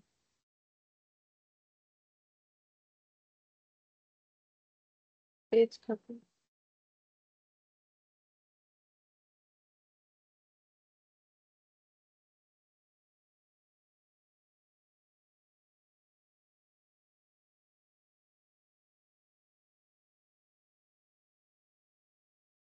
जियोमेट्रिक मीन, ठीक है, जिसको हम लोग बोलते हैं जीएम। तो जियोमेट्रिक मीन कैसे कैलकुलेट होता है? तो देखो यहाँ पर एक डेफिनेशन लिखा हुआ है, for a given set of n positive observation. अगर हमारे पास कुछ सेट ऑफ ऑब्जर्वेशंस है, मतलब कुछ वैल्यूज है, लेकिन पॉजिटिव होना चाहिए। अब पॉजिटिव क्यों होना चाहिए अभी बताते हैं, ये बहुत इंपॉर्टेंट पॉइंट है कि पॉजिटिव होना चाहिए। The geometric mean is defined as, geometric mean कैसे डिफाइंड होता है? As the nth root of the product of the observation, ठीक है। तो nth root of the product of the observation, तो इसको हम अपने हिसाब से एक एक स्टेप करके लिख के दिखाएंगे कि इसका मतलब हमें कैसे करके निकालना है। nth root of the product of the observation, तो हमें सबसे पहले इसका मतलब प्रोडक्ट करना पड़ेगा ऑब्जर्वेशंस का। प्रोडक्ट ऑफ ऑब्जर्वेशंस, जो भी ऑब्जर्वेशंस गिवन रहेगा उसे प्रोडक्ट करना पड़ेगा। फिर स्टेप 2 में उसका करना पड़ेगा हमें nth root, nth root of step 1 करना पड़ेगा, ठीक है। अब nth रूट क्या होता है? जैसे nth रूट को हम समझाते हैं, जैसे सेकेंड रूट का मतलब क्या होता है? सेकेंड रूट ऑफ 16 मतलब कितना लिखोगे बताओ? ये सब तो इंडिसेस में बता चुके हैं। Ma'am third root root over, है, बोलो। Ma'am root over 16। Root over 16, यहाँ पर एक 2 लिख देते हैं, ये लिखो तो भी ठीक है, ना लिखो तो भी ठीक है। लेकिन थर्ड रूट ऑफ मान लो 27, इसको क्या लिखोगे? √27 क्यूब रूट। रूटेर थ्रीएथ উপর रूट ऑफ 3 হবে। 27, यहाँ 3 হ্যাঁ लिखना मैंडेटरी है, ठीक है। হ্যাঁ और ওটি इसका বললাম। आंसर कितना होगा? रूट ओवर ऑफ 16, এটা হবে 3 আর ওটা ये হবে 4, 4। ये 3, ठीक है। হ্যাঁ तो इसका मतलब सेम इसी तरीके से nth रूट को क्या लिखोगे? nth रूट ऑफ x मान लो, तो उसको कैसे लिखोगे? √x মানে उसको x root. Read nth root of बोलते हैं। जैसे ये क्यूबिक रूट, ये सेकेंड रूट, इसको क्या हाँ बोलेंगे फिर? nth root. nth root. nth root of x, ठीक है, nth रूट ऑफ x ये हो जाएगा। अच्छा, अब इसको क्या लिख सकते हो? जैसे देखो ये डायरेक्टली 4 लिख दिया, वो तो अच्छा बात है, लेकिन हम लोग क्या इसको ऐसा नहीं लिख सकते हैं? इंडिसेस पढ़ के आ रहे हो तो हम थोड़ा सा इसको और बताने का कोशिश करते हैं, मतलब जरूरत है वन बाई इसकी। एन। 1/2, बेटा वन इसको, बाई एन। हाँ 1 one by by n। N, हाँ यही हम এটা 1 बोलना বাই चाह रहे हैं। n। हाँ, हाँ अब जैसे कि मान लो हमारे पास कुछ ऑब्जर्वेशंस गिवन है, लाइक ऐसे x1, x2, x3 dot dot करके लास्ट वाला बोलेंगे xn। तो जियोमेट्रिक मीन का फॉर्मूला फिर क्या हो जाएगा? सारे ऑब्जर्वेशन का प्रोडक्ट, मतलब x1 into x2 into x3 into dot dot करके xn टू दी पावर क्या हो जाएगा? 1/n, सारे ऑब्जर्वेशन का प्रोडक्ट और उसका nth रूट, ठीक है। हाँ अब ऑब्जर्वेशन हमारा नेगेटिव होने से नहीं चलेगा, ऐसा क्यों? क्योंकि देखो अगर एक भी ऑब्जर्वेशन मेरा, लो मेरा x1 का वैल्यू माइनस हुआ, तो फिर टोटल मल्टीप्लीकेशन में अगर माइनस आ जाएगा, क्या माइनस का रूट होता है? ये मैंने तुम लोग को बताया था, क्या माइनस का रूट होता है? अपने कैलकुलेटर पे करके देख सकते हो, ये हाँ इक्वेशन হবে না ম্যাম। चैप्टर में बता रखा है। হবে माइनस না। का रूट कभी नहीं होता है। जैसे 4 और उसमें माइनस लिख के रूट करके देख लो, दिखाएगा एरर, इनवैलिड इनपुट। तुम लोग का एरर ई कुछ भी दिखा सकता है, आंसर अगर दे भी दे ऊपर एक ई लिखा हुआ दिख सकता है, ठीक है। तो कांट डिफाइन, तो इसीलिए ये पॉइंट टू बी नोटेड है, जब हम लोग जीएम निकालेंगे तो हमारा ऑब्जर्वेशन हमेशा पॉजिटिव ऑब्जर्वेशन होना चाहिए, नेगेटिव ऑब्जर्वेशन से जीएम नहीं निकलेगा, ठीक है। अब अगर ग्रुप फ्रीक्वेंसी डिस्ट्रीब्यूशन है तो कैसे करके जीएम निकलेगा वो भी लिख देते हैं। अच्छा, ग्रुप फ्रीक्वेंसी का फॉर्मूला उसके बाद लिखेंगे, पहले इसका कुछ क्वेश्चंस दे देते हैं। जैसे कि मान लो मैंने लिखा, यहाँ क्वेश्चन, हाँ 3, 6, 12 जीएम निकालो, फाइंड जीएम 3, 6 और 12।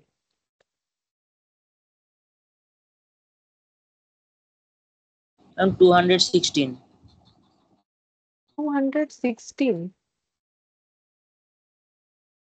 এত বেশি হবে? এত বেশি তো হবে না। 3, 6 और 12, जीएम का मतलब क्या हो जाएगा?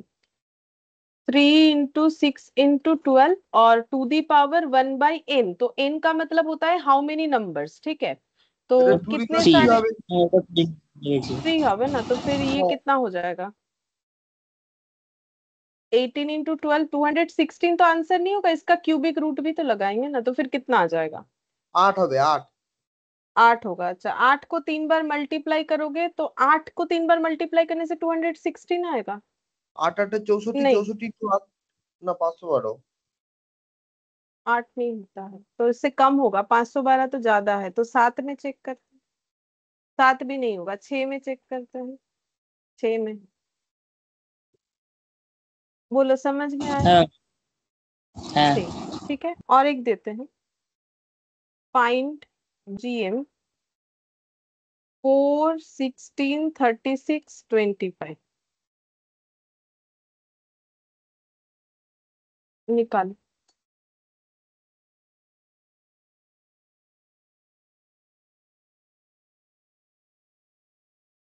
Ma'am 57600 into into 1/4।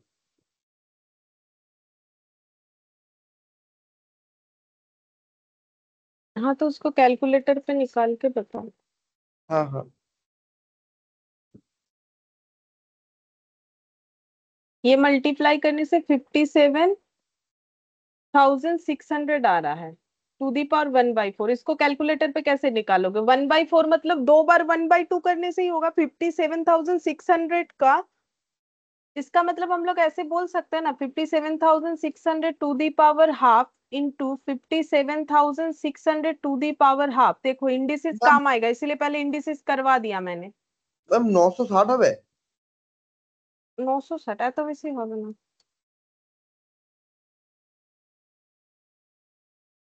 इसका मतलब 1/4 होगा। 1/4 मतलब 2 बार रूट। 2 बार रूट कैलकुलेटर पे करोगे तो कैलकुलेटर खुद ब खुद दिखा देगा कितना होगा। 57,600, इसका 1 बार रूट इतना, फिर दोबारा रूट करेंगे तो ये कुछ इतना आ रहा है, 15.49। देख लो तुम लोग का कैलकुलेटर में आ रहा है कि।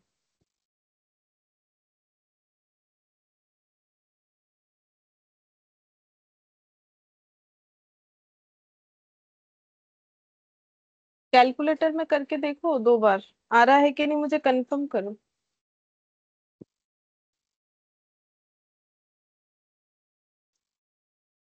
হ্যাঁ ম্যাম আসছে ভাই 15.49।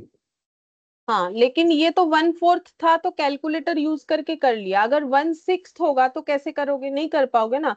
तो उसके लिए एक रूल्स बता देते हैं। देखो, अगर हम लोग ये कैलकुलेटर पे करें तो भी होगा, अदरवाइज दूसरा प्रोसेस भी है हमारे पास। 4 को हम लोग 2 इंटू 2 लिख सकते हैं। 16 को कितना लिख सकते हैं? 2 इंटू। 2 into 2 into 2 into 2 चारটা 2। अच्छा, 36 को कितना लिख सकते हैं? 2 के हिसाब से ही लिखते जाना है। हाँ, हाँ, बोलो। कितना बार 2? मैम 8 बार। 2। 8 बार। 8 बार হলে তো হবে না। 36 বোধহয় শুধু 2 দিয়ে হবে না। 8 বার 2 মানে তো, 5 বার 2 মানে তো 32। তুমি যোগ করে पाँच বলে দিচ্ছ, গুণ তো। 36 2,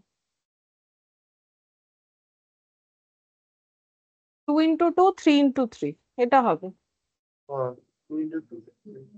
और हाँ सर। 25 को 5 इंटू 5। टू दी पावर दो वन बार बाई पाँच। फोर अगर टू दी पावर 1/4 है तो हम लोग 4 के पेयर्स में डेटा को बाहर निकाल सकते हैं। जैसे देखो, जैसे √16 था तो तुम लोगों ने क्या किया था? 16 टू दी पावर 1/2। ठीक है, तो हम लोग उसको 4 का स्क्वायर अगर लिख देते, 4 का स्क्वायर मतलब क्या है? 4 इंटू 4 ना। तो टू दी पावर 1/2, तो 4 इंटू 4 की जगह हम लोग 4 निकाल सकते हैं ना, क्योंकि 2 2 कैंसिल आउट हो जाता है। सेम तरीके से यहाँ पर भी हम लोग उसी একটা तरीके 2। से कर सकते हैं। तो 4 2 के बदले 1 2 लिख सकते हैं। हाँ तो 4 2 के बदले 1 2, 1 2 3, 4 2 के बदले 1 2, फिर से আটটা 2 चार আছে। दो 1 2 हो जाएगा। अब 3 3 4 बार नहीं है और 5 5 भी 4 बार नहीं है, तो ये अंदर ही रह जाएगा ऐसे। तो ये कितना हो जाएगा? 4 इंटू, 9 আর 25।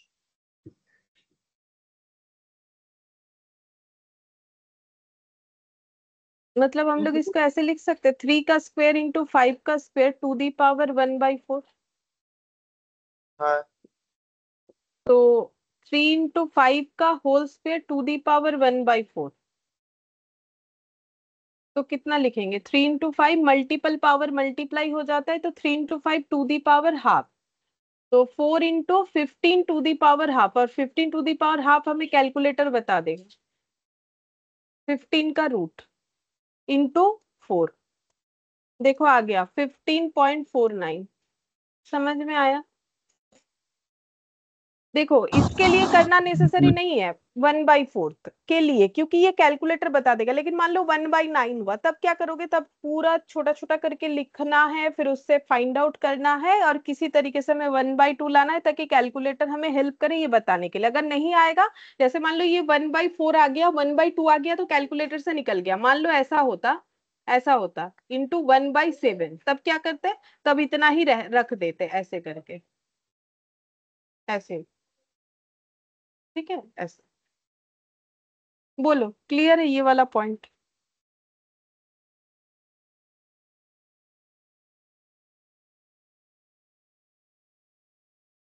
हाँ मैम। अब ग्रुप फ्रीक्वेंसी का देखो, ग्रुप फ्रीक्वेंसी में कैसे होगा, GM = x1 to the power f1, ऐसे हो जाएगा, x2 to the power f2, मतलब अगर फ्रीक्वेंसी रिलेटेड डेटा है ये हो जाएगा। ठीक है, तो हम एक क्वेश्चन दे रहे हैं, यहीं से दे रहे हैं, यहाँ पर है देखो, ये वाला f और x दिया हुआ है 2 4 8 16, एग्जाम्पल 14.1.4, 2 4 8 16 और 2 3 3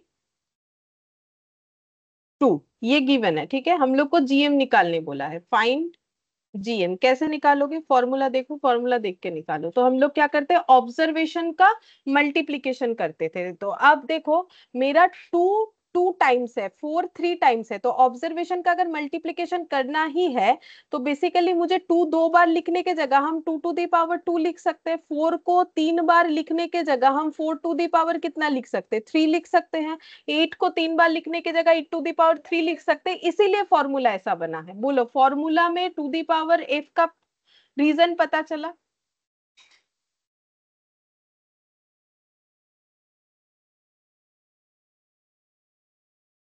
ये क्या बात है, ये सब तो हम लोग रेशियो में देखे हैं, इंडिसिस में देखे।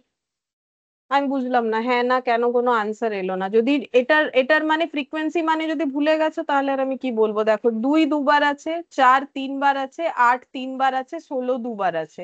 তো নর্মাল যখন আমরা কোয়েশ্চেন করি তখন আমরা কি লিখি, অবজারভেশনের মাল্টিপ্লিকেশন লিখি।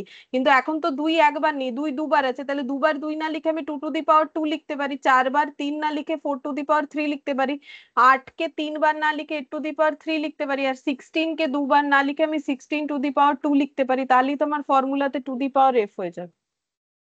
अगर अभी भी नहीं समझ में आए तो पुराना क्लासेस देखना नेसेसरी बन जाता।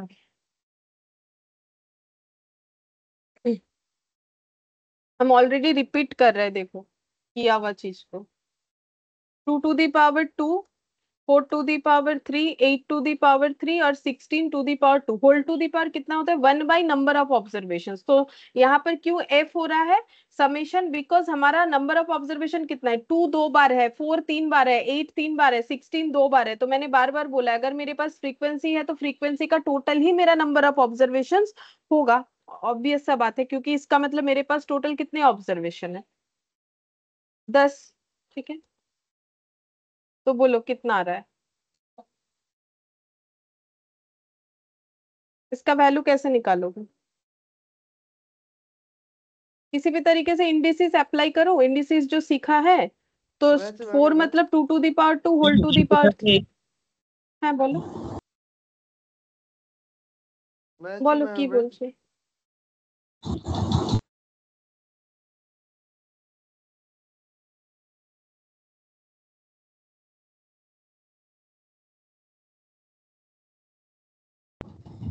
ম্যাম বলছি যে ওই পাওয়ার গুলো মানে আলাদা আছে, আর বেস যদি একই থাকে তো পাওয়ার গুলো গুণের সময় তো যোগ হয়ে যাবে। হুম,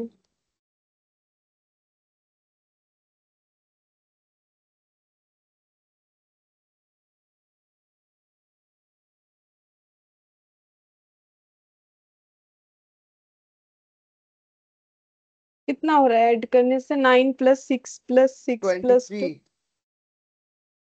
23 ম্যাম শোনা যাচ্ছে? हाँ ये 8 होगा। হ্যাঁ শোনা যাচ্ছে এবারে। 8 10 8 होगा ना? देखो ये गलत 8 लिखा, तुम लोगों ने बताया नहीं। 10 19 23 नहीं होगा ना, फिर कितना होगा बोलो तो? 25 হবে। हाँ तब फिर 25 होगा। तो 25 इंटू 1/10, तो 25 डिवाइडेड बाई 10 कितना होता है? 2.5। अच्छा 2.5। तो देखो अगर ऑप्शन में ऐसा रहा तो अच्छा बात है, लेकिन ऑप्शन में अगर ऐसा नहीं रहा तो फिर जैसे कि हम बता रहे ऑप्शन है मेरा मान लो 5.65, तो इससे 5.65 कैसे लाओगे? तो 2 टू दी पावर 2.5 मतलब हम लोग बोल सकते हैं 2 + 1/2, क्योंकि 1/2 मतलब तो 0.5, तो 2 + 0.5 मतलब 2.5। हाँ तो फिर 2 to the power 2 into 2 to the power ½ ऐसा बोल सकते हैं इसको। हाँ एक ही बात है। तो फिर यहाँ पर हो जाएगा मेरा 4 इंटू √/2। √/2 कितना होता है? ये हो रहा है ×4। तो कितना आंसर आ रहा है? 5.65। तो ऑप्शन में अगर 5.65 रहा तो कैसे निकालोगे, समझ में आया? देखो इंडिसेस का एप्लीकेशन करना है ना, इसीलिए तो मैंने स्टार्टिंग से पढ़ा दिया तुम लोग को। इंडिसेस से मैंने एक एक स्टेप करके चल रहा है ताकि बाकी चैप्टर में प्रॉब्लम ना हो, क्योंकि हर एक चीज से रिलेटेड है। अगर प्रैक्टिस में रहोगे तो याद रहेगा ना, नहीं तो भूल जाओगे। बोलो। और हम लोगों ने इतने अच्छे से ही किया है कि एटलीस्ट करने से तो याद आ ही जाना चाहिए। अगर हम बता रहे थोड़ा थोड़ा याद आ रहा है, तो अगर तुम लोग खुद मेहनत करोगे तो कितने अच्छे से याद आ जाएगा। तो बोलो 5.65 समझ में आ गया? Yes ma'am. Yes ma'am. अच्छा, प्रॉपर्टीज ऑफ जीएम।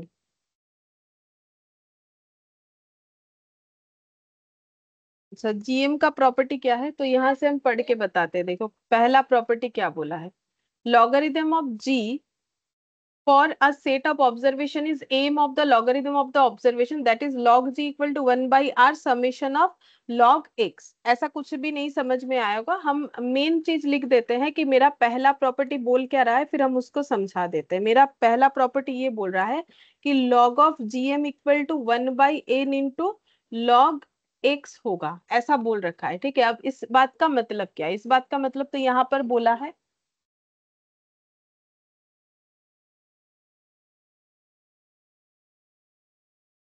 समझाते हैं। देखो जैसे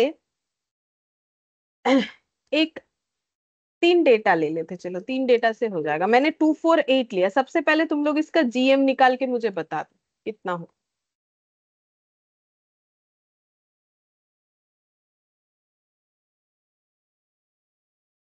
64 टू दी पावर 1/3, तो 64 मतलब क्या, 4 टू दी पावर 3।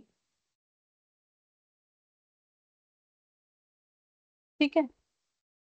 हाँ अच्छा अब हम लोग निकालेंगे लॉग ऑफ जीएम।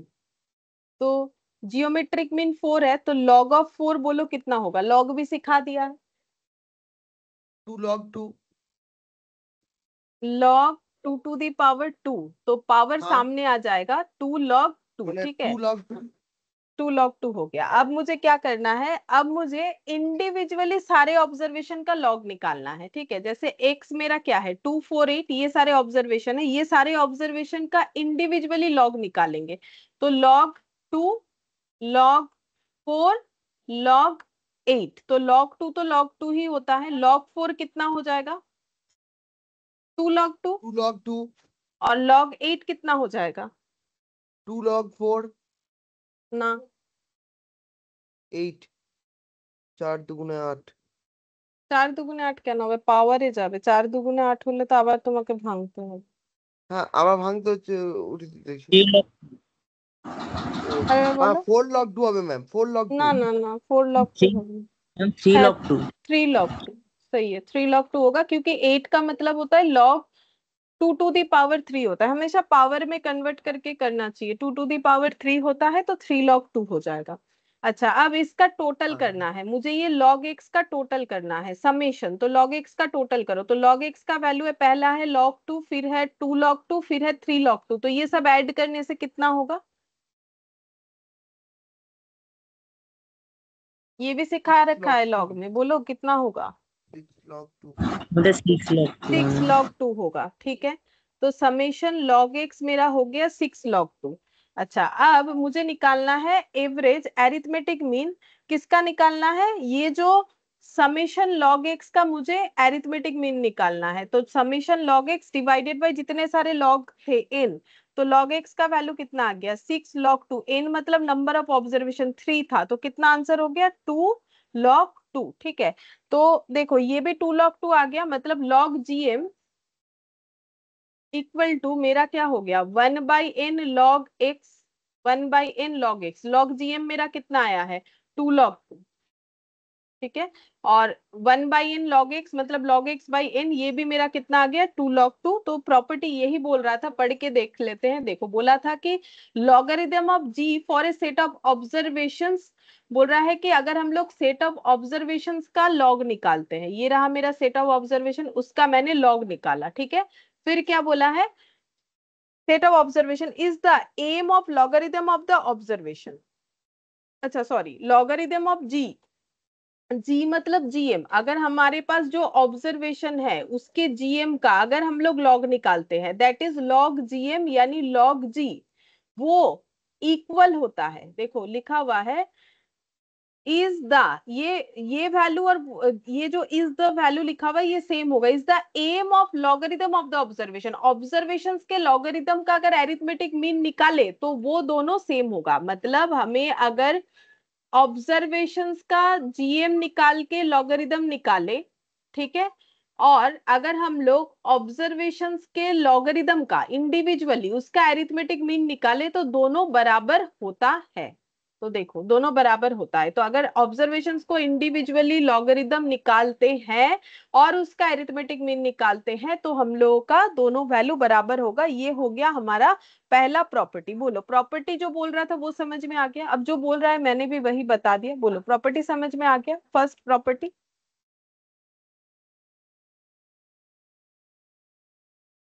हाँ मैम। मैंने प्रूव करके भी तो दिखा दिया। Yes ma'am. अच्छा, फिर नेक्स्ट बोला है देखो, if all the observation assumed by a variable are constant. अगर हमारे सारे ऑब्जर्वेशन कांस्टेंट है, मतलब वेरी नहीं कर रहा है, जैसे कि कोई भी एक ही वैल्यू है, जैसे कि यहाँ पर बोला है जैसे कि k है जो कि ग्रेटर देन 0 होना चाहिए। ग्रेटर देन 0 क्यों होना चाहिए? क्योंकि हम लोग जीएम निकाल रहे हैं जहां पर रूट का कंसेप्ट आता है। Root under root minus figure जो है वो हमें वैल्यू प्रोड्यूस नहीं करके देता, इसीलिए मेरा जो भी ऑब्जर्वेशन क्यों ना हो वो मेरा 0 से ज्यादा होना चाहिए। Then GM of the observation is also k. मतलब क्या बोल रहा है, एग्जाम्पल से समझ लो। जैसे अगर हम, मेरा मान लो ये है ऑब्जर्वेशन, ठीक है, इसका जीएम निकालो।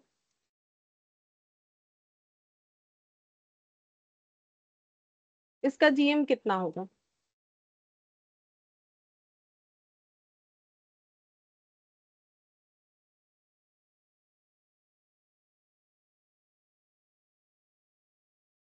कितना हुआ? 9। 9। तो वही बोल रहा था कि अगर सारे ऑब्जर्वेशन कांस्टेंट है, वेरी नहीं कर रहा है, तो मेरा जीएम भी वही वैल्यू प्रोड्यूस करेगा जो मेरा ऑब्जर्वेशन का वैल्यू है। बात समझ में आया ये वाला? अगर 9 के जगह 10 होता तो भी आंसर क्या आता? अगर 2 बार 10 होता तो आंसर क्या आता? मान लो 2 बार 10 है या 3 बार 10 है, तो भी मेरा जीएम का आंसर क्या आएगा? 10। तो वही बोल रहा है ना, कांस्टेंट। अगर मेरा वैल्यूज वेरी नहीं कर रहा है, कांस्टेंट है, तो मेरा क्या हो जाएगा? ऑल द ऑब्जर्वेशंस, ये देखो इफ, इसका मतलब हो गया if all the observations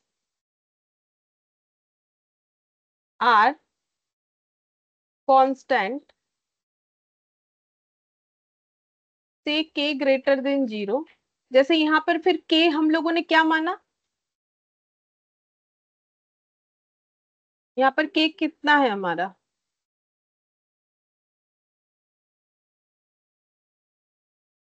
ma'am के तो ग्रेटर देन 0 মানে 1 2 1 0 থেকে বেশি তো। আমার এই এক্সাম্পলে কে কত?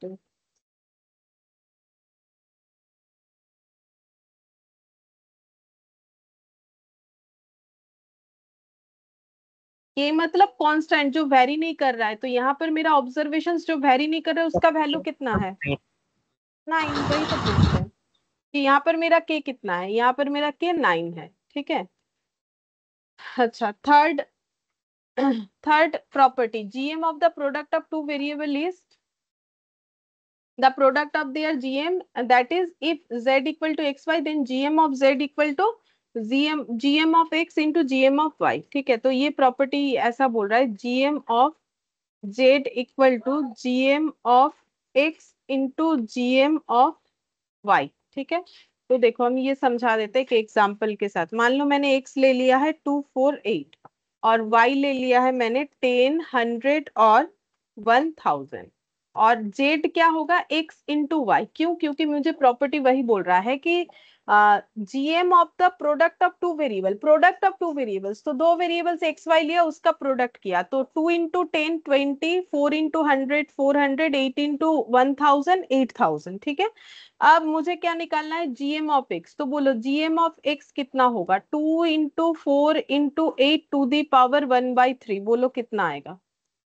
और जीएम ऑफ वाई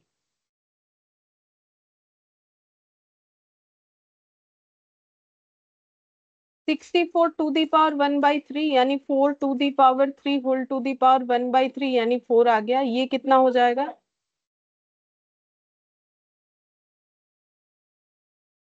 5 जीरो हो गया।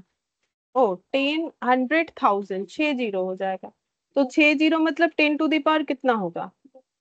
6। तो 10 टू दी पावर 2 यानी 100, ठीक है। और जीएम ऑफ जेड कितना होगा?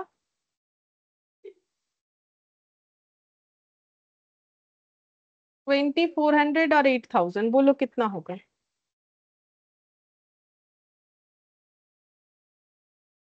64 ছটা জিরো, তো 64 মানে কত? 4 क्यू 4, और ये 6 जीरो के लिए कितना लिखे? 40 टू दी पावर कितना लिखे? 3।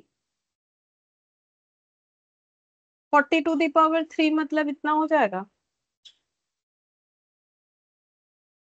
না ম্যাম হবে কম আসছে। 40 টু দি পাওয়ার কত লিখতে হবে তাহলে? 6, তবেই তো 6টা শূন্য হবে।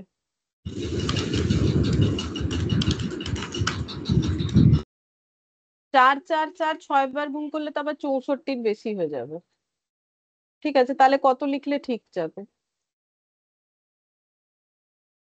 20 टू दी पावर 6 हो जाएगा ना? देखो तो 20 to the power 6, to the power 6 है तो 0 तो 6 हो जाएगा, और 2 को 6 बार मल्टीप्लाई करने से 64 आएगा शायद, देखो तो। হ্যাঁ এটা আসছে। हाँ, तो फिर ये कितना हो जाएगा? 20 टू दी पावर 2 यानी 400। हम लोग 400 का स्क्वायर भी तो कर सकते थे, सॉरी 800 का स्क्वायर नहीं, 800 का स्क्वायर करने से नहीं होगा, 400 का क्यूब करने से हो जाएगा।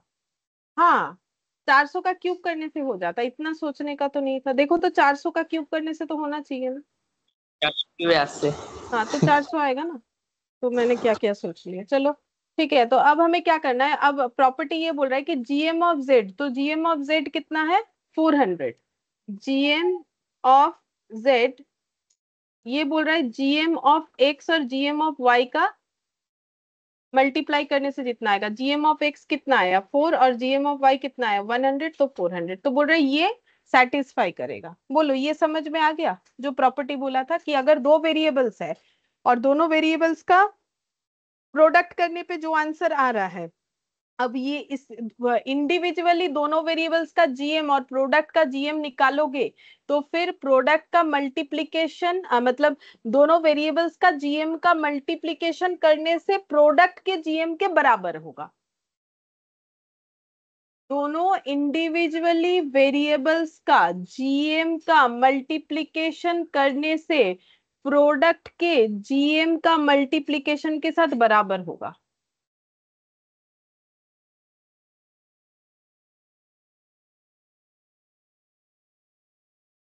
हाँ मैम। अब सेम तरीके से डिवाइड वाला रूल्स लगाएंगे यहाँ पर, GM of z equal to GM of x by GM of y. फिर नेक्स्ट है GM of x divided by GM of y. ये इसी पे ट्राई करके देखो।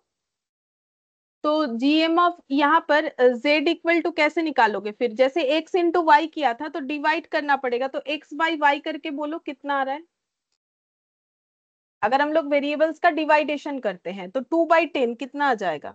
अच्छा ये लेंगे ना, इसमें एक प्रॉब्लम है कि पॉइंट पॉइंट में आ जाएगा। अच्छा ठीक है आने दो, पॉइंट में 2/10, उसके बाद 4/100 और उसके बाद 8/1000। ठीक है, तो जीएम ऑफ एक्स और जीएम ऑफ वाई तो हम लोग निकाल चुके हैं। जीएम ऑफ एक्स हम लोग का कितना आया है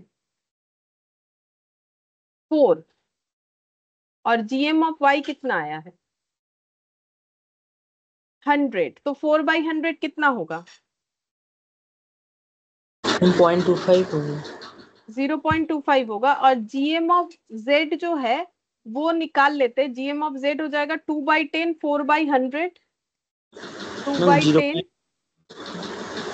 আসছে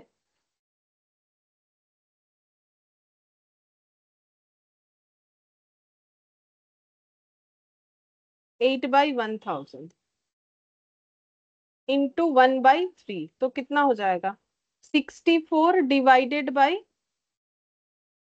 कितना हो गया 1000, 10 और 0, तो 3 2 5 1 6 टू दी पावर 1/3। तो ये कितना लिखेंगे 4, और ये 10 टू दी पावर 3, नहीं सॉरी 3 तो नहीं होगा। 10 टू दी पावर 3 करने से थोड़ी ना इतना वैल्यूज आ जाएगा। 100 टू दी पावर 100 करने से हो जाएगा, देखो हाँ 100 100. का क्यूब। हाँ, तो फिर ये हो गया 4/100, और 4/100 होने से 0.25 आएगा। बोलो ये समझ में आया। ये और वो दोनों सेम है, बस ये 0.04 आएगा ना बेटा।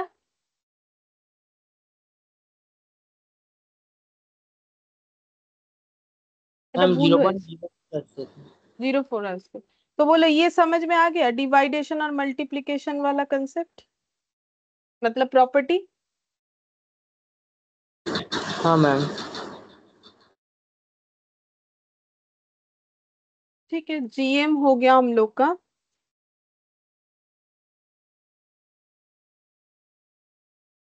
एचएम में समय लगेगा, छोड़ो, नेक्स्ट क्लास में हम लोग कर लेंगे। एचएम बाकी है और वेटेड एवरेज वाला बाकी है, बस और कुछ बाकी नहीं है। तो नेक्स्ट क्लास में ये कंप्लीट करने के बाद ही हम लोग जो है एमसीक्यूज जो बाकी है वो करेंगे। देखो हमारा एक्सरसाइज 1 जो है ये पूरा बाकी है, क्योंकि जब तक फुल कंप्लीट नहीं होता है तब तक थ्योरेटिकल क्वेश्चन नहीं कर सकते। सेट बी में बहुत सारा हो गया है, तो तुम लोग वो पॉइंट आउट करके देखना। क्लास मिस है तो जरूर पॉइंट आउट कर लेना। सेट सी का भी मैक्सिमम क्वेश्चन हो गया है, तो क्वेश्चन मैक्सिमम हो गया है, सिर्फ एमसीक्यूज बाकी है।